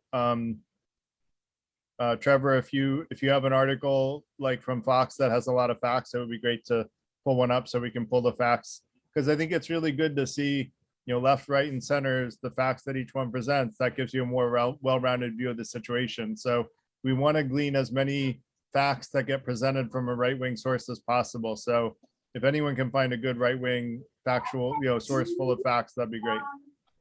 I'll be back. The last one I posted is not bad. Good. If you could start walking everyone through that and like helping tease out the facts, it would be great. Just put it in the article or put it in the spreadsheet, and then that'd be great. I'll be back.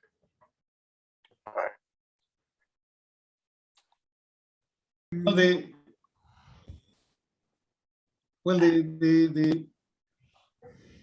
thing is depending how, because at least the story that the history that I know is that it was a referendum from the people that live in Crimea, and they agreed for, I don't know, 90% of the people, they wanted to go to Russia. How are you guys doing on the article? Just wanted to do a quick time check. We've got about just maybe 1, 2, 3, 4 things to tell about factor opinion. So we're getting close. Great. Just keep working through it. I just wanted to check in and see how it's going. Looks like you're doing a great job. Okay, what time do you want us back?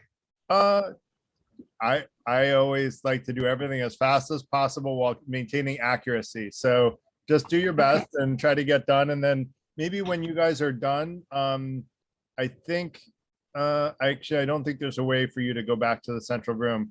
Just send me a message or send me an alert saying like you need my help, and then I'll know that you're done.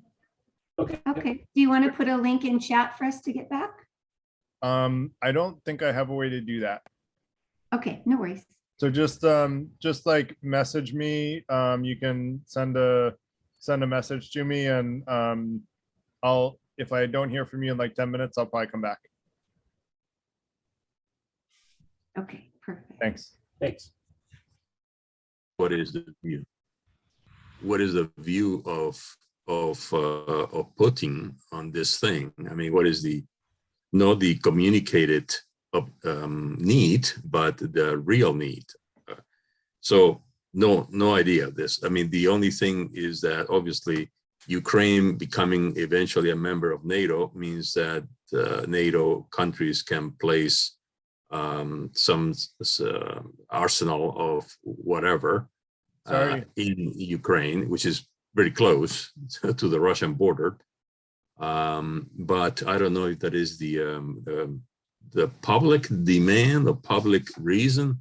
Sorry, I would like to know Jose, I more just about want to that. check. Yeah. Do you guys have an article that you're analyzing? Yeah, we had an article, and then we already finished analyzing it. So have you put the data in? Because I don't see the data in the spreadsheet under the left tab. Oh, we had to put data in? Yeah, That's so not in the spreadsheet, there's a left tab, and you want to like list out all the facts and what the facts and the opinions, and you want to list out whether it's a fact or an opinion. And if it's a fact that sounds suspicious, fact check it and see if you can find an objective source that validates that that's actually true. I'm having some trouble putting things in, as you know, like for my particular device. I can try and do it. Yeah, you can. Yeah, maybe. Yeah, Michael, if you can do it, I can. Yeah, and Okay, so this is an opinion piece. yeah. Better. I mean, if you already did the opinion piece, you can do that, but it's better to not choose an opinion piece. I should have said that in the beginning. No, there's some facts in the article, so we can just say here are the facts, and then here's the non-facts, right? And then we can go with that. Right, because like, so for example, like like it makes the claim that Trump was held aid, right, for personal favor to Ukraine, right, for a certain amount of time. That's a fact, verified by. So the Ukraine-Russia thing is supposed to be, well, is this about the current situation with the Ukraine, like with Russia, the Russian troops on the Yeah, border? it's about the current Ukraine-Russia situation and the potential political fallouts. Got it. For the Democratic and Republican Party. Yes. Great. So just add the facts and opinions in the spreadsheet if you could.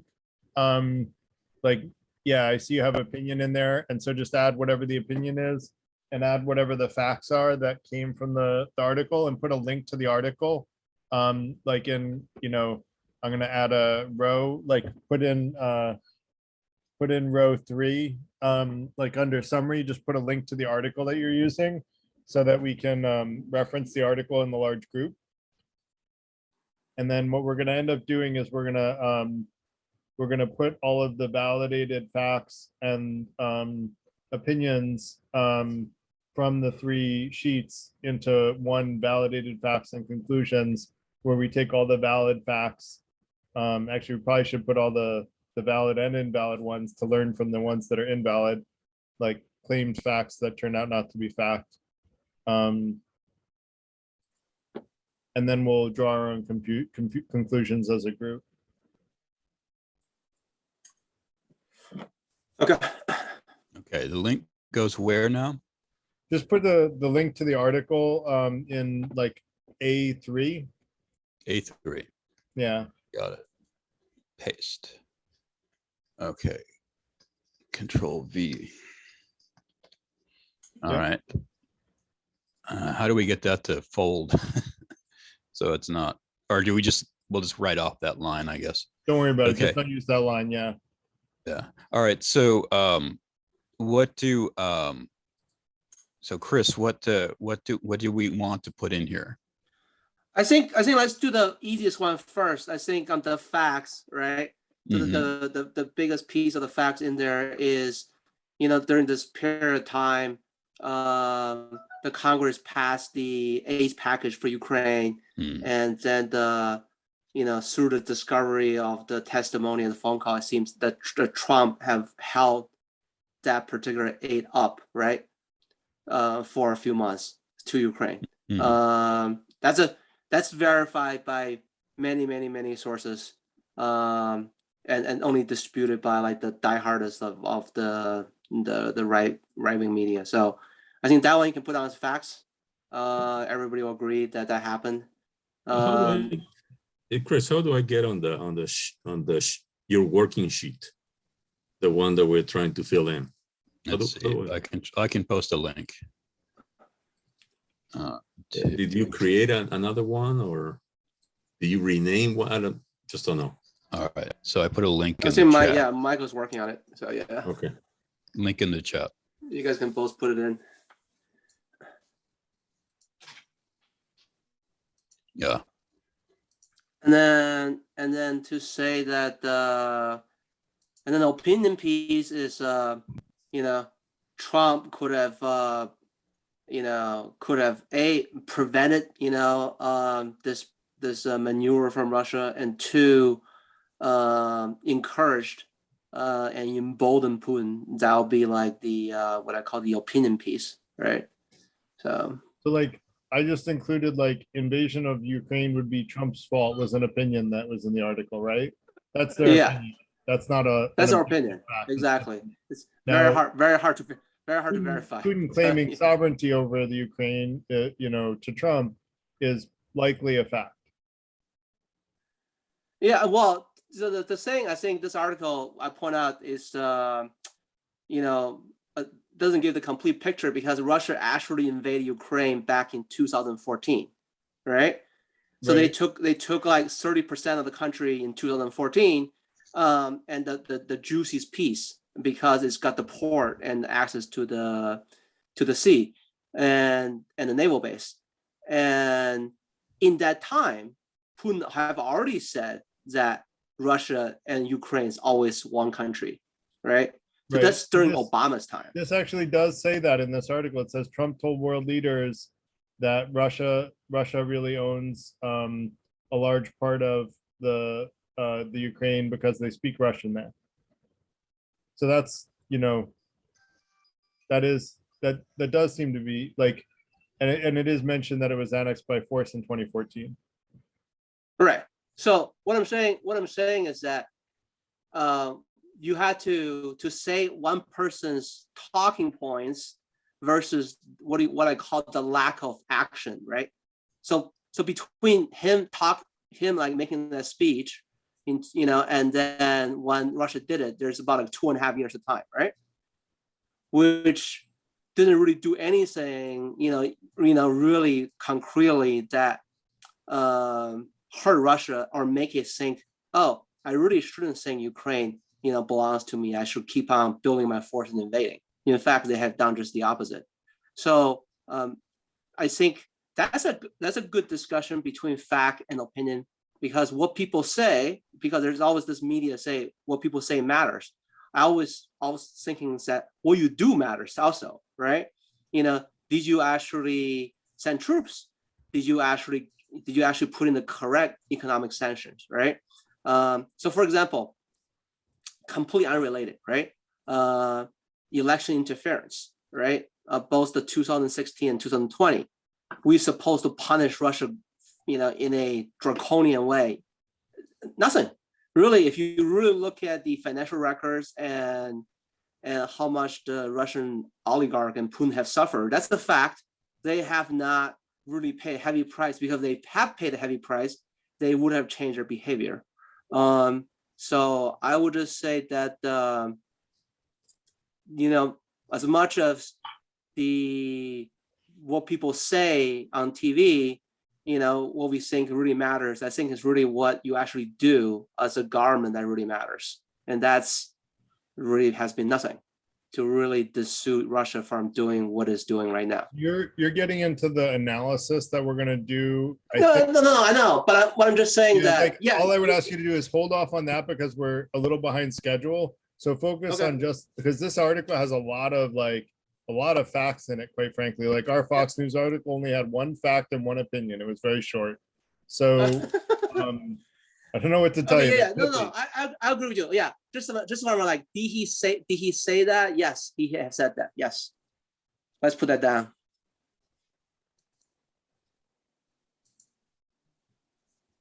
So just add the facts and opinions from the article.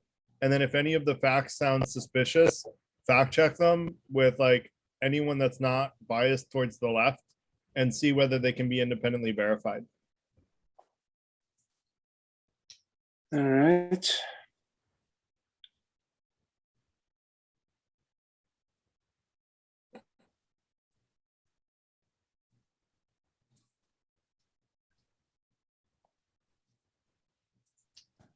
All right, so Jose and Sean Yan, any thoughts other than what Trump have said in public and the withhold of aid by the Trump administration? Anything else you guys want to put down as facts? I added row 10. I don't know if you can see it. So like Trump withholding military aid to the Ukraine, conditioning the aid on a political favor. So is that a you know, do you think that that would hold up to scrutiny of like an independent source? Did anyone fact check that? The source they quote here is General Ben Hodges. So No. Actually, there was what do you call this? There is multiple party verification, right? Starting with Colonel Whitman, right? Who was the whistleblower, and then you have Women's Boss, which is Fiona Hill, who was the U.S. What do you call that? Foreign advisor on Russia, and then there's John Bolton, who was the Secretary of, I think it was the Secretary of State, right? He wrote a book about this. So yeah, I would say that a variety of people have confirmed that this particular thing happened. Yeah, so.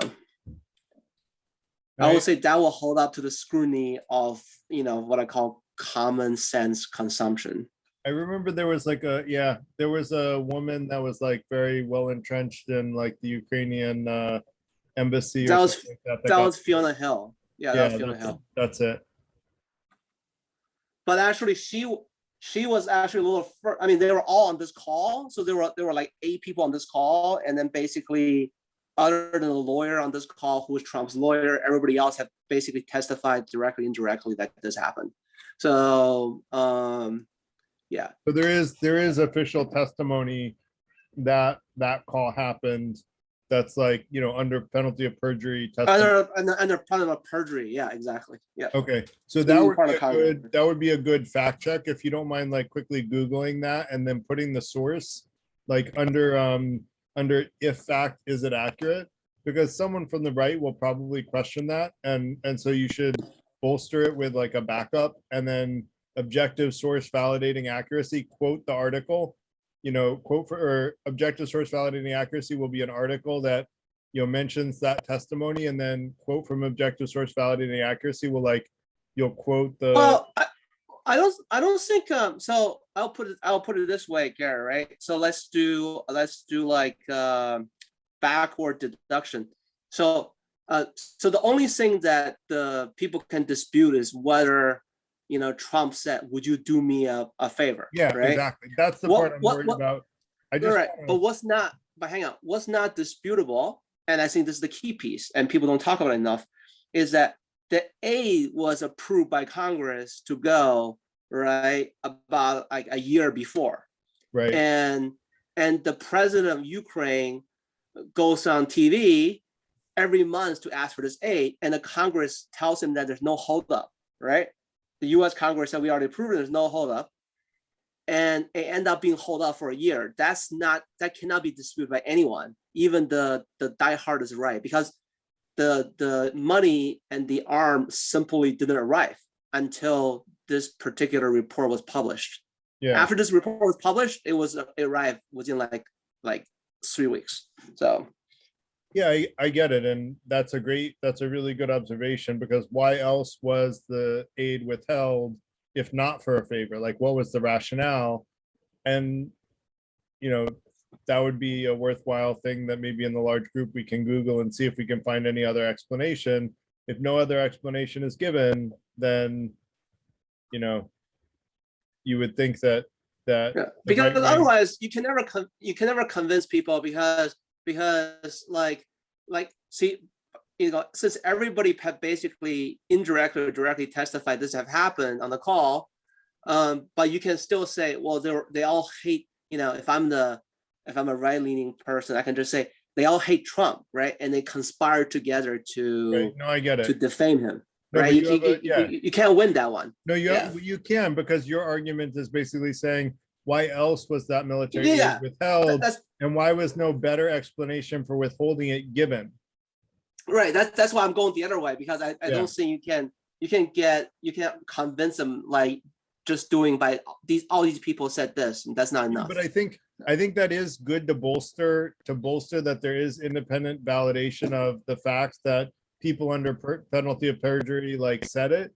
But then the other thing to augment that makes it more, remember, we're talking about probability of truth here. The thing that makes it even more probable that it was in exchange for a political favor is that no better motive for withholding the funds came out, which is what you said, basically. Yeah, well, exactly. And Yeah. actually this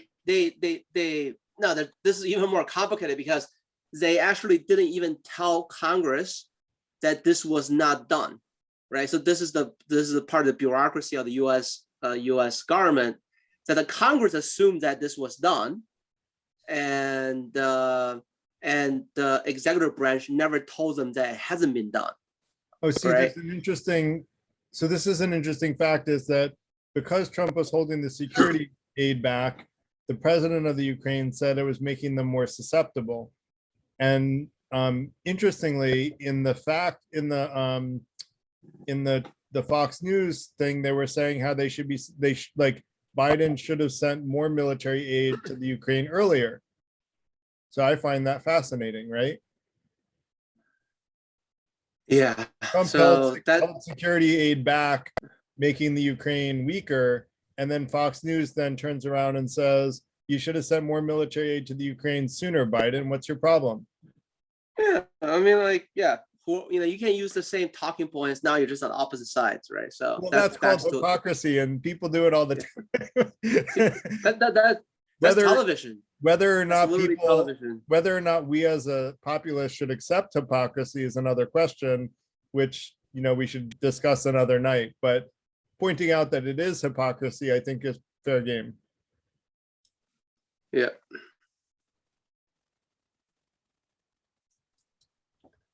So I'm going to All right. I think we're good. Michael, did you? Sorry about that, Michael.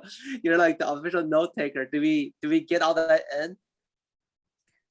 Actually, somebody else has filled in most of the information. Oh, that's perfect. So I was just letting them do it. As long as it's not me, because I couldn't do it. Yeah. All right.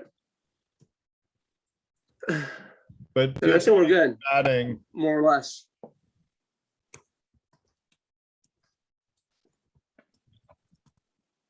So this is why I find this so valuable, is looking at the right and the left and the center. You really learn so much more than just looking at one perspective of media. You learn so much more. And I do this about every important subject. I did it about Iraq back when we were rattling the saber about Iraq, and it was fascinating. Although almost everybody was supporting the war in Iraq and I still didn't, but that's another story. I don't mean to digress, but let's try to make sure, because there's a lot of facts in here. Yeah, so I think the key here too, right? I mean, this is just not on just this topic. I think whenever you have a particular conflict between two parties, it's very difficult to get unbiased news. I mean, obviously, this one is even more convoluted because it's got a Republican Democrat inside of it. But even if we're united as a nation, it's very hard to get a true story, the Russian side of the story, the U.S. side of the story, because the media is so linked in with the government.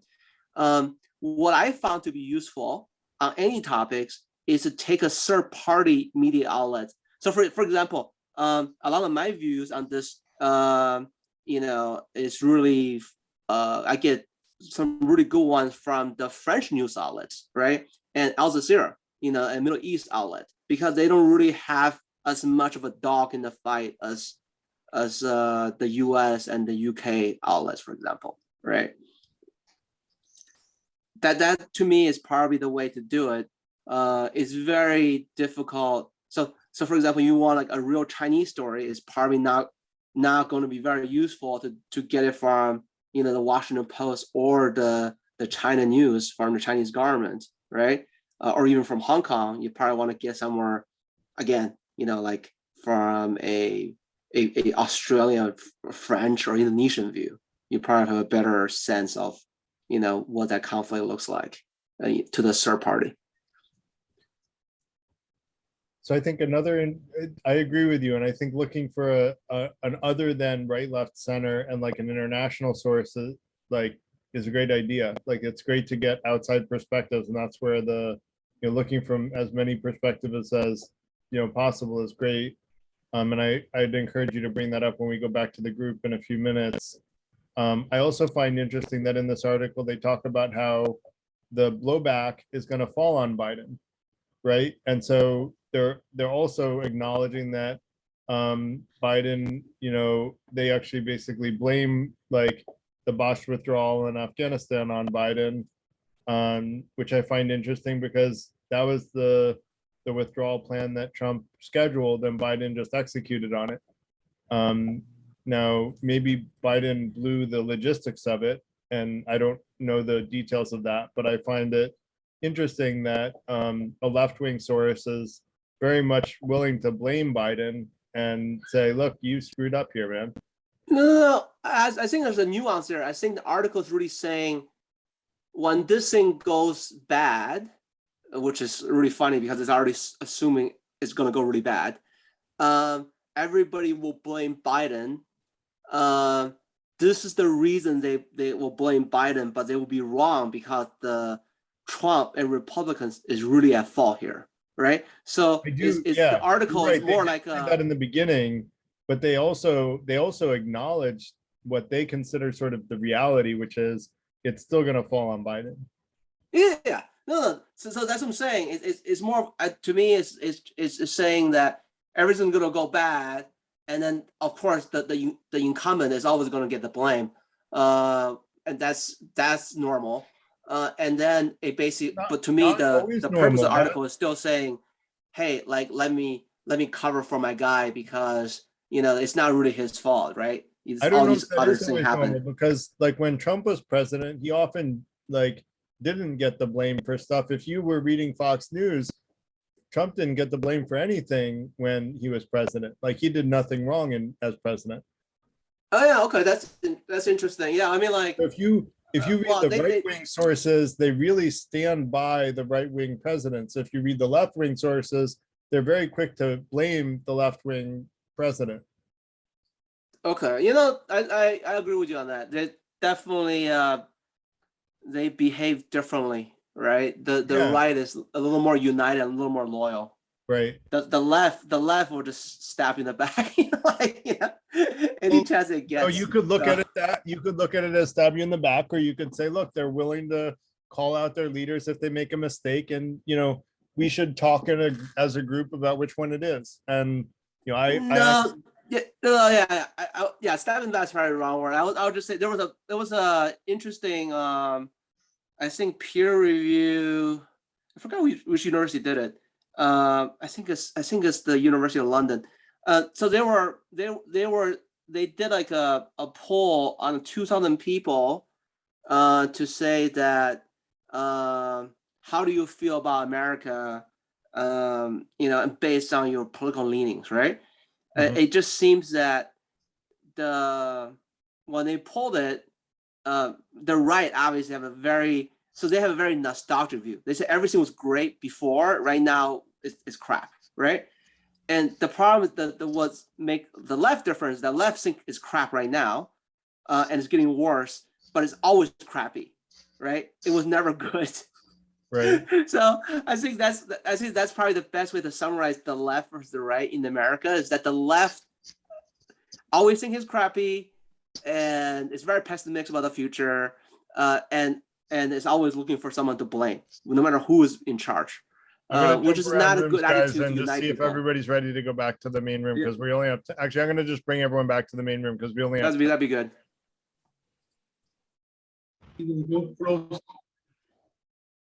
Okay, I think you might be back. I don't know why this message comes. It's automatic. And I normally I like yes, New York Times. Yeah. It's serious, but I don't go even close to Fox News or anything like that. Yeah. So I have an opinion that I read fairly biased news, to be honest. I used to read National Review quite a bit, which is pretty far right. And I think whether it's right or left, I don't think there's necessarily anything wrong with having an opinionated bias, as long as you're being conscious. You're number one, letting people know where you stand on the issue, and then number two, that you don't lie when you're writing the article. And I think that left or right, you can write a slanted article, kind of adding your opinion to it or your beliefs. But when you're saying, you know, there's 100,000 troops or something like that, you're doing it. You're not trying to sway that number so that it fits your narrative. Yeah. So yeah, I just wish more outlets would be a little more upfront with what their biases are.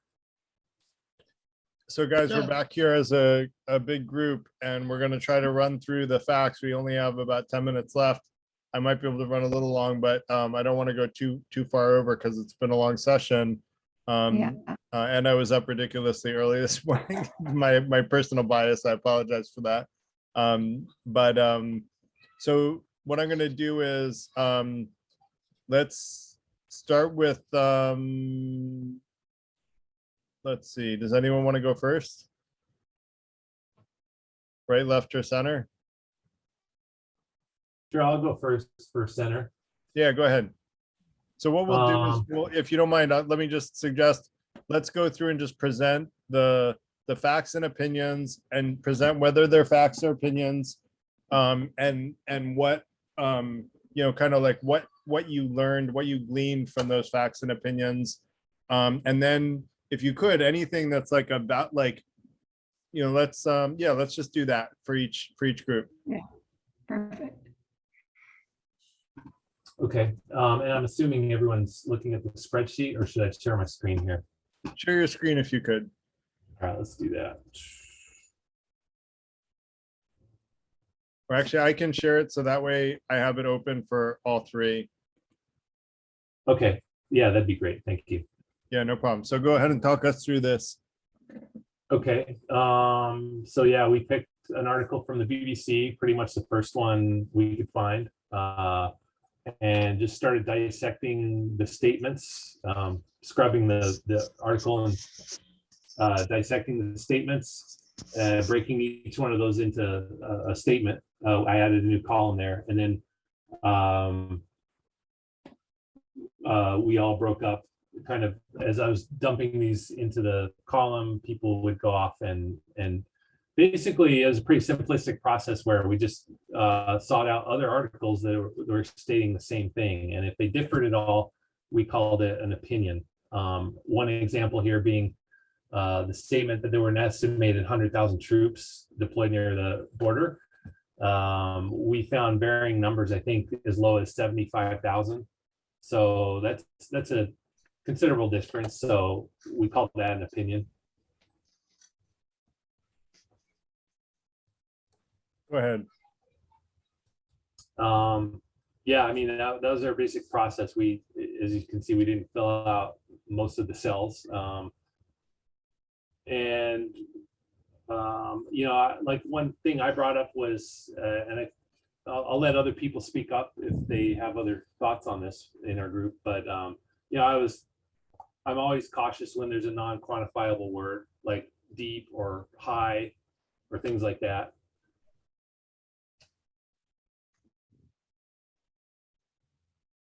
That's pretty much it. Great. So just running through, like, Russia's resisted movement towards European institutions, which you found was an opinion. whereas the resisting the move towards NATO was a fact, and deep social and cultural ties with Russia is a fact. Russia annexed Crimean Peninsula is a fact. Rebel conflict claimed more than 14,000 lives is an opinion, so you couldn't validate it. Was there like a range of like between 10 and 18,000 or something like that? Yeah, who looked that one up? Can you answer that question, please? I think that was what I don't think anyone looked it up, but we assumed it was kind of like the 100,000 where they weren't, that maybe there might be disagreement of the exact Okay. number. So let's just say unclear, like unclear if fact opinion. Russia says it has no plans to attack Ukraine. So that's interesting. They do say that there are no plans to attack Ukraine. That didn't come out that I recall in either the right or the left, which I find very like interesting. Valery Gerasimov denounced reports of an impending invasion as a lie. Who is Valery? I didn't even look up who that person was. I assume a spokesman or a diplomat.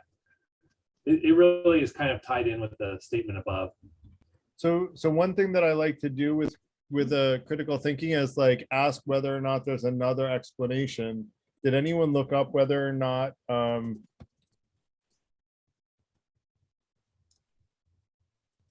why Russia says that they say there's no plan to invade? Well, then why are there 70 to 125,000 troops on the border of the Ukraine? Yeah, it sounds like it's because there is more of like a threat if they join NATO. They're saying don't do it. So it's really kind of like a power show. But the US says they're going to invade. So other people think they will just because they're saying they're not. Others Right. think they will. The politicians never lie. They've never lied once in the history of the world. Oh wait, sorry, I couldn't help Maybe it. it's to scare them from joining. Now I'm starting to see it. Maybe it's to scare them. It's kind of like, well, if you let them join NATO, look what you'll have to deal with. Maybe, I don't know. I mean, I'm just speculating as a like a hypothesis. And to answer your question, Garrett, no, we didn't take that tack, and that's a good point, right? We just really started in this one chain of thought, which was verifying statements. Yep, which is fine. That's great. That really was all I asked you to do. But I think this is fun as a group to talk about what's the next level, which is, validating stories, which is what, once we go through all the statements, I want us to think about like putting together a narrative that ties all the facts from the front, the left, right, and center together to try to create a story that actually makes sense out of all this. And like, what is the real story that's going on, and see if we can discern fact from fiction by tying together all of the perspectives. Yes, like what is missing in all these articles is a complete story, because this Ukrainian Russia started like 100 years ago, and it was a conflict after that, after World War II and after the USSR collapsed, and in 2012, 10 years ago. So there is no mention of this history of and why. This is interesting. The conflict is not military it's not action. something like NATO this. rejects. It has Russian roots. ultimatum. Sure.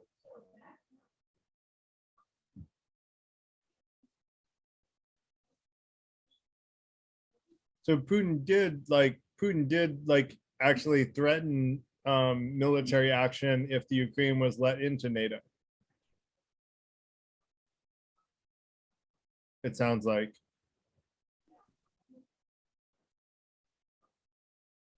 Is that right? I'm just skimming here.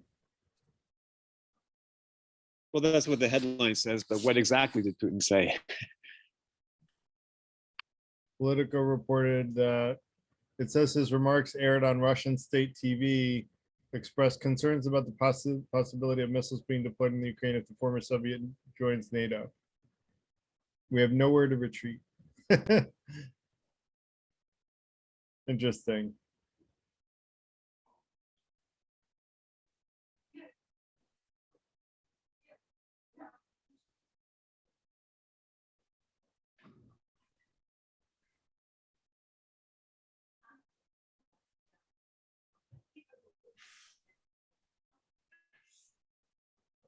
Yeah, they don't quote him, right? They just say that he said it.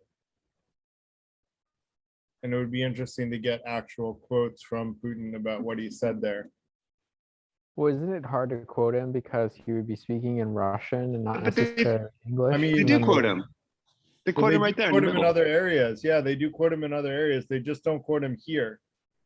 Okay. They paraphrase him. They say he'll be forced to consider a variety of options, including military response. Oh, here, his demands are contained in a pair of draft treaties Russia submitted to NATO earlier this month.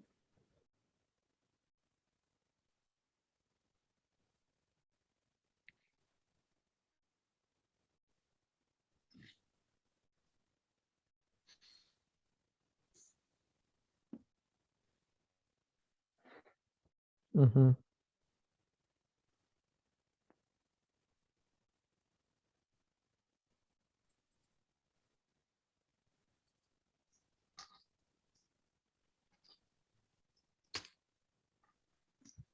So that's something that, we don't have to look it up now because time is short and it's already 9 o'clock, but let's keep going through the, anything else from the center?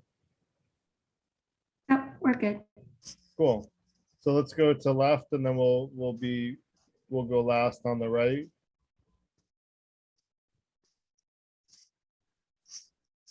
Anybody want to present?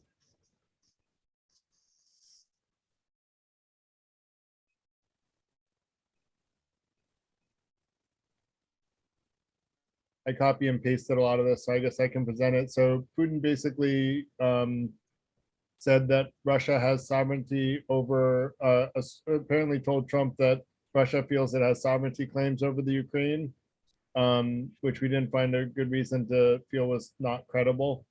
And then Trump was reportedly reluctant to provide security aid, partly because he wanted the Ukraine to pay the United States back. Now, the Daily Beast explained that Russia invasion of Ukraine would be mostly Trump's fault, clearly an opinion. They tried to use the facts in the article to back that claim. And so we can decide as a group when we get all the facts together whether or not we think that Russia invading the Ukraine would be Trump's fault. Trump told world leaders that Crimea actually belonged to Russia because everyone there speaks Russian. So that's an interesting nugget. And then there was a delay in supplying military equipment to Russia, or I'm sorry, to the Ukraine. Trump withheld military aid to the Ukraine, and the article claims that it was conditioned on the aid of a political favor. That apparently there was testimony under oath that was the case, according to a call with Trump, by, I guess it was 8 people. But then, a lot of, like, we also acknowledge that people from the right might question whether or not that was true, and maybe all those people just had a vendetta against Trump. But then the question I asked was has another explanation been given to why military aid was not given to the Ukraine on time? And none of us were familiar with another explanation being given. So if there's no better explanation for it than the one being levied publicly, I find that the public accusations have at least the most credibility. And remember in the beginning, we just said, we're going to say what's the most probable truth, because that's, in these cases, this is all very complicated, top secret, lots of, stuff going on, and certain stuff is public and can't be hidden, but lots of stuff can be hidden, but all we can do is make the best decision we can and say what's the most likely to be true. And so, we kind of felt like that was pretty factual because no better explanation was given. Well, wait a minute, no better explanation, but what was the Trump administration's explanation for it? So I didn't find one, but if you're aware of one, like feel free to Google it and then let's come back to it. Okay. No, yeah, I don't know. That's why I'm asking. I figured they probably gave some explanation. I but don't know what that remember was. one, to be honest. Like, I don't remember Trump offering an alternative explanation to why the Ukraine didn't get the funding. The way that it was described in the breakout group was that the Senate wasn't even notified that the Ukraine didn't get the funding. It was kind of a surprise to people that they weren't getting the funding, and no one really knew what was going on. It just was withheld. So I don't think Trump made an effort at coming up with an alternative narrative. Well, yeah, it's not Trump personally, but No, but State the Department Trump has press administration. conferences all the Yeah, time, yeah, and so no, reporters not should the be man- asking these questions. Not the man himself, but the administration. Yeah. You know, if you can find an alternative narrative, go ahead and Okay. Google for it real quick and see if you can find one. And then, so this was interesting because on the article from Fox News that we read on the right, they blamed Biden for not moving more military in the area of the Ukraine earlier. But then interestingly, Trump, having withheld the security aid, you know, the article on the left said made the Ukraine more susceptible at the time that Trump was president. And so, you know, I would be curious to go back at that time and see what Fox News said about withholding the aid from the Ukraine. Were they critical of Trump, you know, for withholding aid from the Ukraine? My suspicion is probably not. And one of the conclusions that we came to in the breakout group is that and as we get further, we talked about, like, I'll talk about the conclusion in a second. Even when Trump relented and did not provide aid, he made it a condition that the equipment not be used for war. And the political blowback of bloodshed or catastrophe in the Ukraine will no doubt fall on Biden. So the left basically acknowledged if something goes wrong, it's going to be considered Biden's fault, and they acknowledged that and didn't try to, you know, plant any seeds of doubt as to whether or not it was Biden's fault. It was just like, this is how it's going to be. And just like the Afghanistan withdrawal, whereas, like, you know, when the whole Ukraine crisis was going on, right, that was not like what I recall from right-wing news about the Ukraine crisis. It was much more of a, like, Trump has done nothing wrong and you know, that type of stuff. But I don't want to get too far off topic, but I think it shows a lot more solidarity in political leaders on the side of right-wing news. And if we go to, is there anything else on the left that I missed?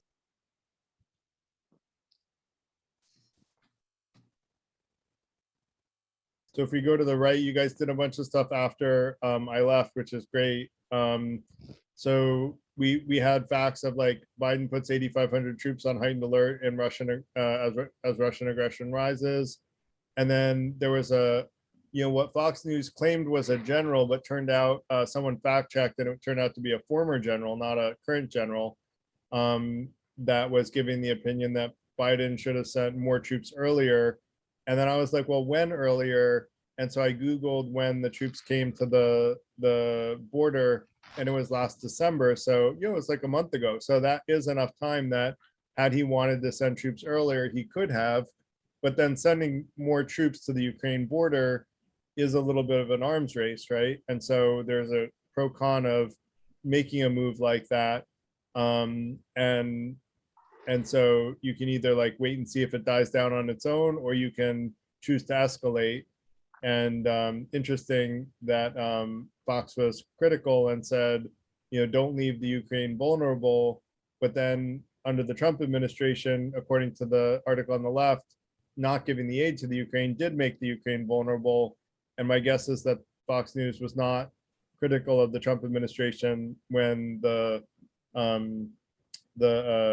Ukraine aid wasn't given promptly to the Ukraine. So, and that's where I was going, that the right-wing news tends to be very solid in line with the president, whereas the left news is quick to criticize and say it's a foregone conclusion that Biden's going to get blamed, rather than saying no one should blame Biden for this. They're saying he's definitely going to get blamed for this if things go south, which is just an interesting, like, reality to acknowledge between right and left news sources when you're reading them, to like know that that is the way they present things, at least appears to be.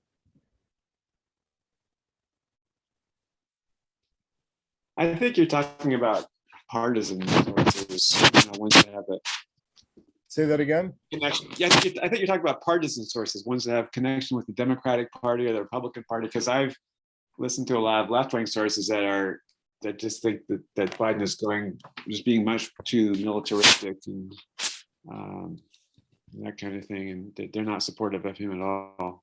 Yeah, and that's what I'm saying is that the I think it was the Daily Cause was the one on the left. Daily Cause was very quick to say, look, things go south, Biden's gonna bite it, right? Like he's gonna lose in the polls, and like it's a foregone conclusion, and we can't blame anyone for blaming Biden if things go wrong, right? They're not supporting Biden come hell or high water and saying, even though the left-wing source said, Trump is really to blame as part of their article, they also said reality is Biden's going to take the blame even if things go wrong. So there's a certain level of like, yeah, we kind of support Biden, but he's blamable anyway. Like he's not beyond being blamed for this. Well, okay, but what you're saying from the summary is that Daily Kos is saying that Biden means well, but the real left-wing sources I pay attention to, they're saying that Biden does not mean well, that he knows what he's doing and it's wrong. Got it. It just seems like preemptive apology for it, conditioning people's minds for the eventuality that he may. They don't say, hey, is this a good idea? Should we be going in there? It's like, this is Trump's fault. And if something goes wrong, then Joe Biden's going to take the fall. So don't blame him, blame Trump. Well, that's a way to read it. Maybe, but that's not like, let's pull up the article because that's not how I read it. When I read it in context, it said, while the political blowback of any bloodshed or catastrophe in the Ukraine in the coming weeks will no doubt fall on Biden, taking its approval ratings further, just as the botched withdrawal from Afghanistan did, it is the lingering rot from the Trump administration that created much of the conditions ripe for an attack. So it's kind of like, yeah, Biden's going to take all the blame, and there's nothing, it's kind of Trump's fault, but like we accept that Biden is going to be the one that's going to lose out here. Right. No one. Yeah, but they're telling people how to think about a negative outcome in the future. Totally. They're giving an opinion that it's all Trump's fault. Yeah. Right. They're blaming it on Trump rather than the 20 years before Trump. Right. Yeah. Right.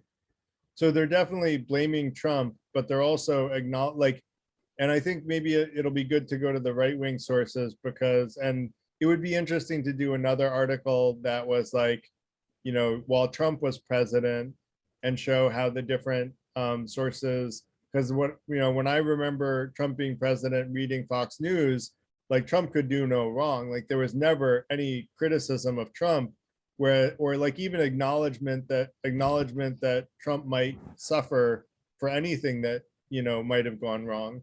It was all Trump is good and Trump is the right, Trump has the right answer and everybody else is definitely wrong.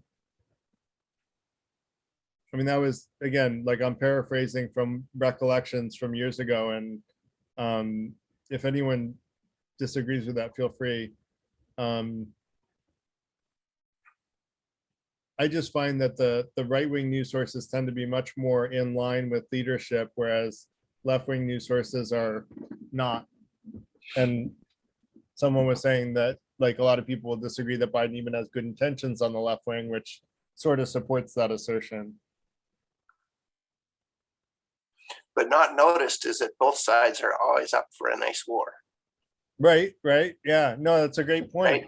Yeah. They frame it as them arguing over it, but Right. neither of them would ever say, no, we don't need to go to war. Never And would anyone say that. when I was the most concerned about that was Iraq, because it was left, right. Everybody voted, except for like a very small handful of senators and congressmen, almost everybody voted to go to war in Iraq. And I don't know about anyone else, but my take on that was I actually looked at the PowerPoint presentation that Colin Powell delivered, and I looked at the proof of weapons of mass destruction that was presented to the US population. And then what I did for comparison purposes is I went into the proof of nuclear weapons in Cuba in the Bay of Pigs, because that was the last time that I could recall that there was like weapons of mass destructions that were identified. And what I found is the pictures from the Bay of Pigs were far more accurate than the pictures in Iraq. And I'm like, you can't tell me that in like, what was it, 40 years later, we don't have better pictures of weapons of mass destruction in Iraq than we did during Cuba in the Bay of Pigs. So, you know, like, it didn't make sense to me. And I was very against the war in Iraq because of that analysis of just trying to like, look at objectively what evidence do we have that, you know, because a lot of our allies were against the war in Iraq. So, you know, I think it's important to like look at the actual evidence presented and what are verifiable facts and what are they pointing to, rather than the opinions, which is why we're doing this whole exercise.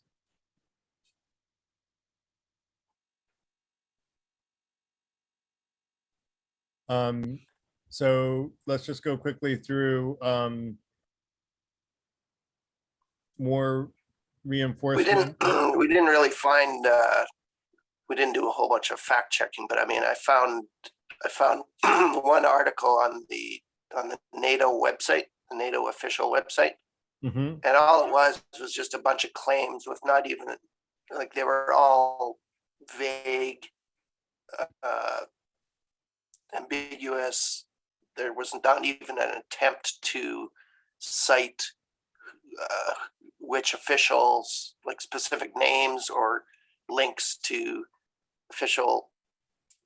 Like, it's just shocking that the way these world powers that are throwing these weapons around, the way they communicate to the public who they are doing this on behalf of, so they claim. Right. They tell all these stories, but there's no, you know, when France is sending those things over there, like, are they really? This is rumors, right? It's all, right. It's posturing. It's, I mean, you might say it's geopolitics and this is how it has to be. It's ridiculous. It's like a bunch of bad teenage boys. Yeah. That's what it is. Well, sometimes Right. I feel like that's who's in charge, is a bunch of teenage And boys. no one realizes it. No one even thinks to question the fundamental underlying this is, what are we even doing here in the first place? Right? No one asks any of these questions. Right? When you say Never what are we mind doing these here in the first place, what do you mean? When you say what are we doing here in the first place, what do you mean? What the hell's going on over in Europe in the first place? Why are these countries still at war? Right. Right. Right. Everyone falls for these gossipy details of the latest dust up, but what's even going on in the first place? You know, like, if you go listen to Dan Carlin Hardcore History, or and he goes and he explains it because he knows what the fuck's going on, and you compare that to what these experts and officials say on TV, it's a joke. Yeah. It's obviously a joke what they're telling us on TV, right? It's theater. Yeah. So what are you supposed to do? What's the point of fact checking these stories? Because these stories are covered. Yeah. No, I think that's a great point. Then, you know, we only have a small number of people left. A bunch of people had to go because we are like at 9:20. So I'm just curious if anyone has final thoughts that they wanted to share. Was this helpful to you guys? Did you enjoy going through this? Like, we didn't quite get to like do what I really wanted to do, which is like, and if anyone wants to take a crack at it, you know, I tried to take a few steps towards like trying to weave together the actual truth, which I think, you know, my experience is that right, left, and center, none of them get a really accurate view of the truth. I think only by looking at facts from the left, right, and center can you really see the actual truth. And even then, sometimes you can't see it, which we talked about. This is a highly political situation you were alluding to. And so it's, you know, we can't always expect that we're going to get the actual truth, but I think we get closer to it by looking at right, left, and center news and seeing what facts each one of them brings forth. I think it would be interesting to try and get additional dimensions on this instead of like the political dimension, but also like historical dimension and Yes. a foreign dimension, so that you have like internal US politics. And I'm not sure if just picking different articles is necessarily like, or using the chart. I think it's a good way of starting and stabbing in the dark if you're not on a certain side of things. But if you have a trusted news source that you like in a certain area and that's where you are, it might be useful to let people suggest which side they think has the best opinion, and then work from there, from the different perspectives that we have.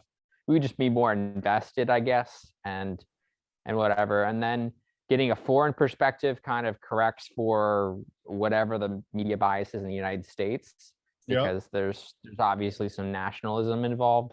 And then historic perspective helps to correct for our current myopia for current times to a certain degree. And I mean, I actually watched a YouTube video from 7 years ago today, which essentially forecasted what's happening now. And that was pretty impressive to me. I'd be happy to share it if I can find it quickly, but I think it's a great methodology for, working through some of the BS that's out there. But it, like anything, it could be slightly improved, and implementing the improvements, of course, would take more effort and time, but I think it would be worthwhile. Yeah, I do have plans for that. I have to make money at my food tech startup before I can start investing in something like that. But I have plans to take this to a whole new level someday, but one step at a time. But yeah, I think the discerning what the truth is a really difficult thing. I think that what we did today helps do it better. And I think your suggestion of like getting different countries' perspectives is a good one, to like add another, other perspectives, and even different countries' perspectives. Some that are allies with Russia would be a good perspective to look at your countries allied with Russia and see their perspectives. Right. I think that, if you can look at both sides of the issue, not just in the politics of the United States, but maybe, I don't know, look at some RT articles on the issue and see the other side of the conflict's perspective. Right. Yeah, RT being Russian government run itself. Yeah, I have a similar suggestion, which is depending on what the issue is. So let's say you want to learn about some topic, like what is really going on in this place, or what's really going on with this situation. Well, depending on the topic, they're going to, when given the topic, you can think of different sources. You're going to think, okay, so this source is probably going to be like, on this side of the issue, and this other source is going to be more likely to be on this side of the issue. And you can probably come up with some guesses about who's going to be on what side, and before you start looking for sources, because there are different issues that there are different sides. Like Fox News is, that's the right-wing source, but as I pointed out, that Tucker Carlson is giving pro-Russian rhetoric, but the Republicans of Congress, the right-wing members of Congress, they're more anti-Russian than the president is. So so there are different perspectives depending on the issue. Agreed. Yeah, but like Daily Kos, I think Daily Kos says explicitly that their purpose is to help get Democrats elected. Right. So it's a partisan outlet more than it is an ideological outlet. Which is interesting if that's the case, because they were very much not like saying Biden's going to take the fall if things go wrong, and that's a foregone conclusion. We shouldn't challenge it. It's not really doing a good job getting I don't know, like they suck at their job if that's their job. Like, well, it depends upon. I wouldn't quite read it that way. That they're just predicting what they think is going to happen, and but if we are Democrats, so we got to think about that. This is going to happen. How we're going to deal with the fallout. Yeah, but if you really want to get Democrats elected, you should say, theoretically, like no one should blame Biden, and if people have to be crazy to blame Biden. That's what the right does. If someone like, if the same thing happened and the tides were turned and the president was Trump, like it would be like, oh, if something goes wrong, it was all Obama's fault, right? Like anything that went wrong under Trump was Obama's fault. Right. I mean, I get both your opinions, and I to do some synthesis or not synthesis, synergy of the two. It's kind of like potentially that news outlet is not necessarily pro Biden, but is pro other factions of the Democratic Party, and therefore Biden's the fall guy, and they don't necessarily want him to be reelected. And a large part in the Democratic Party is not very supportive of Biden running again in 2024. They see the writing on the wall that he's not likely to run again, and therefore, if they scapegoat him, it's kind of like, kind of hurts him, but also it's an explainer away. Yeah, to see, that's kind of a great deflect the explanation blame. for that. We want Democrats to be elected, but not necessarily the Democrat that's the president right now. So, right. Yeah, that's interesting. So they might have been more Obama right or wrong than Biden right or wrong. Right. Right.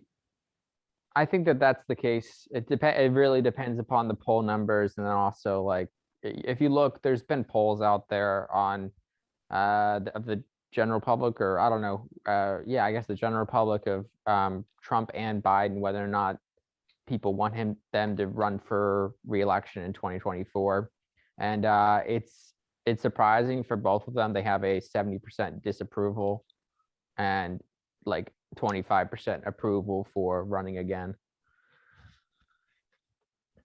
But who knows? Polls can be really inaccurate, but I tend to think that that's generally accurate for Biden, at least now. I'm not sure about Trump. It's a little bit, he's a bit out of the win by a landslide, and I guess she did by like a Democratic majority nationally, but she didn't win the election, right? So polls are definitely sometimes wrong, and but like, oh yeah, but I think this has been really fun, and I hope that other people have enjoyed it and gotten value of it as well. Like I definitely learned from it, and I appreciate all of your contributions towards that learning. And so I just want to thank you all for coming and participating and making this an active workshop, and for being the few, the proud, those that hung to the very end. So thank you all for that. I hope you'll come next week. We're going to be, what's next week? Next week, we're going to be talking about, the science and practice of meditation with Dr. Mehta.